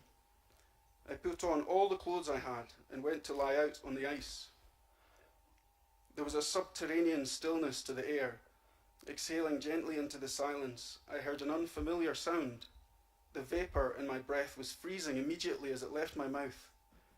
It rustled and tinkled like the very distant breaking of glass. Some Arctic peoples have a word for the sound of breath freezing, but as I exhaled, there were halos of rainbow and gold formed by the frost crystals of my breath. And those Arctic peoples don't have a word for the colours that breath makes against the stars. So, if you just change on. There are disadvantages of living at -50. You have to dress up like this when you go out, with thermal underwear, and then you wear a neoprene face mask, and then a balaclava, then a rabbit fur hat. And but I made a pledge to myself when I arrived there that I would go out skiing every single day, no matter what the weather. And this is sometimes the effect. This is just, the ice on my face is only condensation from my breath as I exhale. If you just change on. Thanks. And one of the wonderful things about living in the Antarctic is you can live with the penguins. And I live very close to a colony of emperor penguins, the largest colony on Earth. If you just move. And for those of you who know a little bit about emperor penguins, they're quite the most extraordinary species on the planet. These male emperor penguins fast for 4 months. They don't eat anything because the sea ice is frozen for 1,000 miles to 5 or 6 meters thick, and so they can't access the fish. And so they fast for the whole period of the winter until the sea ice starts to break up again. And I wrote a book about that. Let me just carry on. And when I got back from the Antarctic, I really wanted to make a tour to some parts of the Himalayas. And this is a photo taken on the Karakoram Highway, heading up from Abbottabad towards Sost, Tashkurgan, just as you approach the Gilgit Valley. If you just go on. And on that road, of course, there are a lot of Afghan and Pashtun traders who are doing the trade between Xinjiang in western China and all the way down into the Pakistani cities. Just pass over. I also travelled around Ladakh. This is the fortress at Leh. And if you just carry on. Thanks. And visited some of that very striking, beautiful landscape of the high plateau, where there's almost no vegetation. This isn't a yak, I think it's a zo. It's a half hybrid yak. Zo. And if you just move on. And I was very lucky to make it to Lhasa. This is the Potala Palace, going round the circuit of the Potala. And obviously I had a great many interesting political discussions, or attempted to have, but which I can also speak to people about later. If you just move on. I haven't written a book about the Himalayas yet, but it's something that I'm thinking about and always putting down ideas for, and it's something that will come eventually. This is a piece I wrote about Ladakh for Granta. If you move on. And I just want to finish off this tour of remote places by describing, lastly, a motorbike tour I made with my wife across Australia and New Zealand. Now, Australia and New Zealand, Sydney is a wonderful city, of course, but most of Australia is desert and very, very empty. So I drove from Perth to Sydney, and mostly the view was like this, which is very boring when you're driving a motorcycle. But at night time, when we stop the motorcycle and put up the tent to sleep in the outback, I've come across very few places where there's such a rich, beautiful silence as there is there in the outback. And from Australia, which is a very thinly populated country, 20 million in that enormous country, if you move on to New Zealand, which is similarly very, very thinly populated. It's about twice the size of Britain. This is the North Cape of New Zealand, where the Tasman Sea meets the Pacific Ocean. And I travelled from there down to the southern tip, and where this is a photograph of the Southern Cross. It's a constellation, cross-like constellation at the top of the picture, which is also a very beautiful place to go. Right at the end of New Zealand, there's very little in terms of development. The towns are very tiny, and you know when you look out onto the ocean that there's nothing until you get to Antarctica.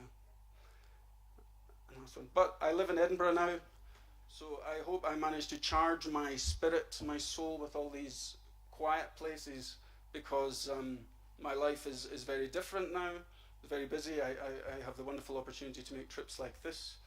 I do a lot more talking than I used to when I did these journeys. And of course, I have 3 very small children, so life in my home is never quiet. There's constant noise from 6 a.m. to 8 p.m. Okay, and the last one. So, thank you very much.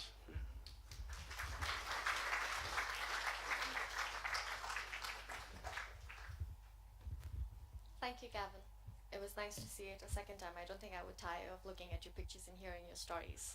As you already know, it's a very jealous person sitting across from you and asking you these questions. When I was reading your True North, and even now as you were speaking, you speak of your travels as a pilgrimage. The only one I can contrast it to what you've written in True North, where you actually compare your experience to the pilgrimages by Christian priests, actually, but it isn't as if you are in love with that sort of an experience. I would like you to describe your experience as a pilgrim, actually, when you travel. Yeah, the pilgrimage as an idea is, for many, many years in the West, has seemed to be decreasing. People have less and less enthusiasm for pilgrimage. There used to be, a very common aspect of medieval Catholic Christianity. Yeah, there was a network of pilgrimage trails all over Europe. But recently, in a secular way, they've started to become used again. People are making pilgrimages not just to Santiago de Compostela in Spain, but also all sorts of smaller pilgrimages within their own countries. And yet, the chapter in my book which describes the Faroe Islands meditates on the story of Dark Ages Irish monks who, in the 5th, 6th, 7th centuries, set out from Ireland in leather boats and sailed across the North Atlantic. And they just put themselves out there on the sea and expected the wind and the weather to decide where they would live. And there's definite evidence that they reached Iceland and Greenland. The traces of their boats have been found. And it's suspected some of them did make it to the New World, Newfoundland, New England. But the only definite archaeological evidence of that region is the Vikings, the Norse, that made it there. And that idea, I suppose, of setting yourself adrift into a landscape which is very unforgiving, but which offers you not only a test of yourself, but a test of your resources. It's a very romantic idea. Of course it's kind of absurd, because we wouldn't go there unless I had some sort of knowledge of safety of my return. But it's still a very profoundly appealing idea to go somewhere where there are so few distractions, similar to the Irish monks felt, that you can let your mind settle and perhaps some truths might be revealed. And also, while you were writing True North, you come across some Australians in the area, and there's almost a sense of fascination, I don't know, maybe even bewilderment, because you're actually chasing these sounds of silence, the silence and the vast landscapes, and suddenly these Australians come to you and say, it doesn't matter where we travel to, it basically is the travel itself. Yeah, I'm always in awe wherever I've travelled in the world, and say I've been in quite a lot of countries, not as many as Wendell yesterday. He was talking about his 140 countries. But wherever I've gone, I've met Australians who have been everywhere, and who just, it's a way of life for them. Backpacking is just a way of life for them. And for me, it's not like that. I mean, I go places to experience the place. I have this sense, even though I'm not really getting a feel, because I'm often traveling through, and even, you know, I spent 6 months in India, but 6 months is not a long time to see India, you know. So these guys wouldn't be interested in trying to gain a real sense of the place they're in. For them, travel is the real journey. My travel is more rooted in this idea that I feel I've only got, if I'm lucky, 80 years or so. And so I want to see as much of the planet, become acquainted, even if it's in a very brief way, with as much of the planet as I can, while I can. Also, when you write, you don't judge so much. You judge the Europeans and Americans a bit more harsh than the people in Arctic Europe, if you actually think about it. No, I'll tell you one instance why. Because there's this American who worked for Greenpeace in the book, and then you go, she seemed a bit talkative, bit silly. And you never use these words to describe the people that you actually, the native inhabitants of the area actually. And even this instance that I was sharing with you earlier, where you come across these little boys who actually play with this bird that actually has not been able to take flight and cannot fly. So they really throw the bird at each other until it dies. And there's silence after that. There's nothing that Gavin says or judges, and I'm thinking, where's Gavin lost? Why doesn't he say anything? It made me think I had to read that part in the book 3 times because it has such an impact on me. Yeah, that scene takes place in the Faroe Islands, just in the centre of town, a park in the centre of town. Some boys had found a fledgling nest, little chick inside that couldn't fly yet, and yeah, they were throwing at each other. So for me, I described that incident because for me, on some level, it's told me something about Faroese culture. A lot of things are extremely admirable about Faroese culture. You know, they have managed to survive over 1,000 years on this rock on which grass barely grows. Very hardy people, and I find that admirable. But there was a flip side to that. You know, whenever the Faroese are always in the news when they'd kill whales, for example. But the flip side of that killing whales is the fact that children are quite happy to kill fledglings. And I didn't want to judge that. I just wanted to offer it as an observation. This happened. I saw it. I witnessed it. The reader can take from that what they want to take. They can make that connection about an aspect of Faroese culture, and they could decide to disapprove, or they could say, oh yeah, you know, I can understand why that people might become like that.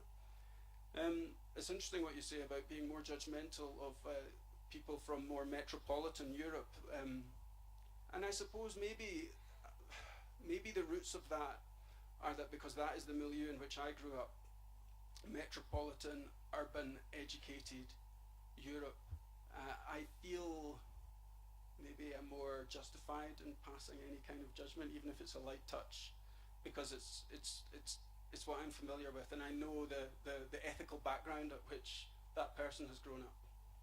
But I couldn't say the same for an Inuit Greenlander, say, or some Faroese boys, or even people in the small fishing villages in Finnmark of Norway. There is an instance when a Greenlander comes to you and says, so what do you think of me? It's okay to call me an Inuit, but then don't call me, you know, and then you say, no, I think of you as a Greenlander, and the man actually appreciates you for doing that. And then I can identify with that because a lot of Bhutanese tend to react in such a manner as well when you're seen as very exotic people, and that tends to take precedence over being a Bhutanese actually. I was shown that we have 10 minutes left. Just one question to you, and then we'll open up the floor to questions. I wanted to ask you about climate change actually.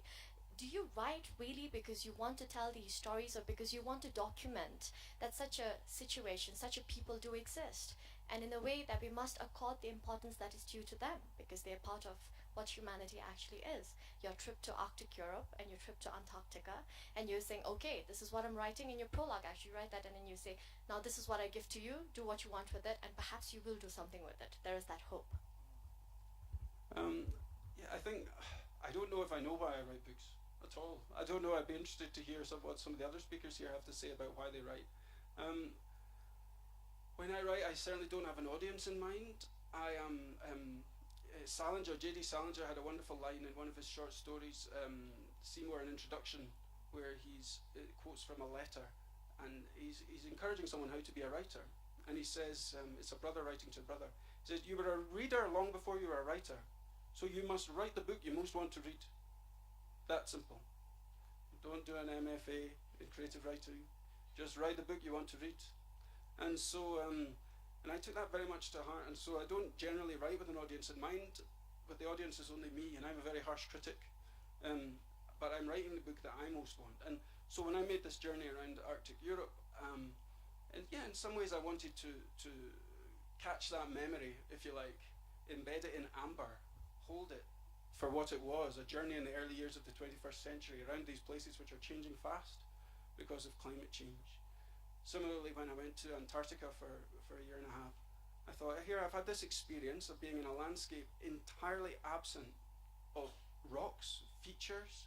There's nothing the same size as me apart from emperor penguins in it. You know, everything is either impossibly vast or microscopically tiny, the pinprick of ice crystals in your skin with frostbite, or this blizzarding snow, or because you're 3.5 months with no sunlight, you become extraordinarily aware of the wheel of the constellations, because you can see them any hour of the day, and the sky is always clear.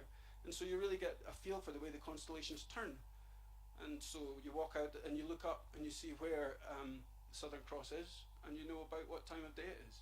And it's wonderful. And I wanted to capture again that experience, what it's like to go through a year in a place with none of the usual markers of the passage of time, and hold it somehow, and keep it, and then offer it to people who will never have the chance to experience that. Try and use a language which sort of squeezes adjectives and tries to force new metaphorical ways of trying to picture this for people. Yeah. It's fantastic. Opening up the floor to questions now. Yes, please. Hi, I'm Deepthi. Bear Grylls from Man vs. Wild says that if you ever have to ask anybody why you're doing something, why are you an adventurer or why are you a runner, I mean, the point is lost because they do what they do, why they do. But my question would be, I'm a travel writer too, and it's a personal dilemma where when you tell somebody you're a travel writer, they think, oh wow, that's so awesome, that's the ultimate job. But it comes with a lot of, you get what I mean. So how do you balance that? I mean, you're a doctor, but how would somebody else who was into something like this balance the two without making it sound oh so glamorous? No, it's interesting, and I think so if we try and define the terms, I mean, there's lots and lots of different kinds of travel writing, and the fact that I am a doctor frees me enormously, because it's my wages from medicine which put a roof over my head and buy new shoes for the kids. So I don't have to do travel writing work that I don't really want to do. Whereas I have colleagues who are writers in the UK who have to do a lot of bit piece work, shorter articles for lifestyle magazines and things like that, which distracts them from what they really want to do, which is write book-length narratives. And so, in a sense, I don't know if I can answer your question, because because of my unusual situation, I'm only just writing whatever I want to, and if the publishers don't like it, then that's okay, but if they want to publish it, then that's okay, because I have an alternative way of supporting myself. I think when you have to make your living at it entirely, then yes, it twists the way you practice, but it can also be wonderfully liberating. Absolutely. You get a phone call tomorrow and said, we need you to fly to Kerala tomorrow to write a 2,000-word article about Kerala. You think, great, fabulous, I'm going on holiday for my work. But I would find that very disruptive because of my home life and my personal life, and so I much prefer this. It takes me 2 or 3 years to write a book. So. Some more questions? Stunned silence. You do like silence much. That would be a fitting way to end this. Any more questions? No, I want to ask you one question. If we have about, I think, 4 minutes now, so we could take about economy. I was telling you how I could associate so much with what you were writing in True North, because I am a Bhutanese, and I think a lot of Bhutanese who would read True North would actually experience what I experienced, the vulnerability of the people in this area, and at the same time that they don't really have much of a choice when it comes to higher education, when it comes to job opportunities, that you would make the choice to come back to this area if it gave you something more than something else that somewhere else would give to you.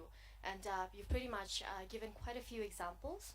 For instance, the painter and his wife who had to leave, and he was actually painting in the middle of the ocean when there's a storm because he wants to experience that while he's doing it. But why did he come back? It wasn't really for economic reasons that he came back, but it gave him what you were actually searching for, that he finds perhaps solitude and inspiration in that area. He left the hustle and bustle of a town to go back to that. But then you can identify with being small areas, small economies, and the kind of shared experiences that we have actually also. Yeah, I think there are a lot of similarities between circumpolar communities, like those in Lapland or Greenland or the Canadian Inuit.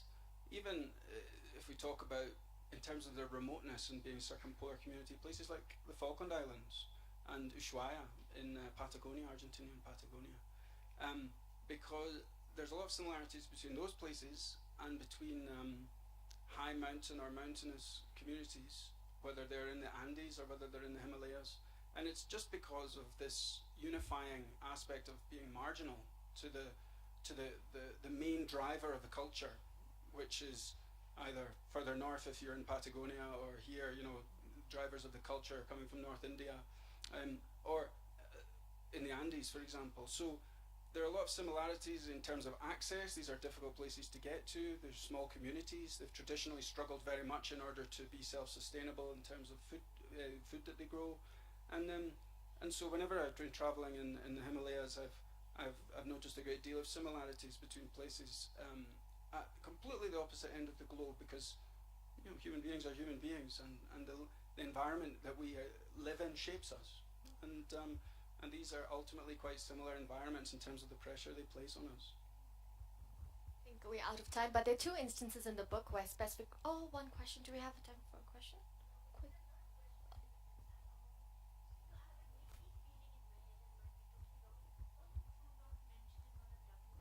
Points? Does he talk about "You're my true north"? Yeah, I think he does. But it's quite a common. No, but is it symbolically reference to the true north?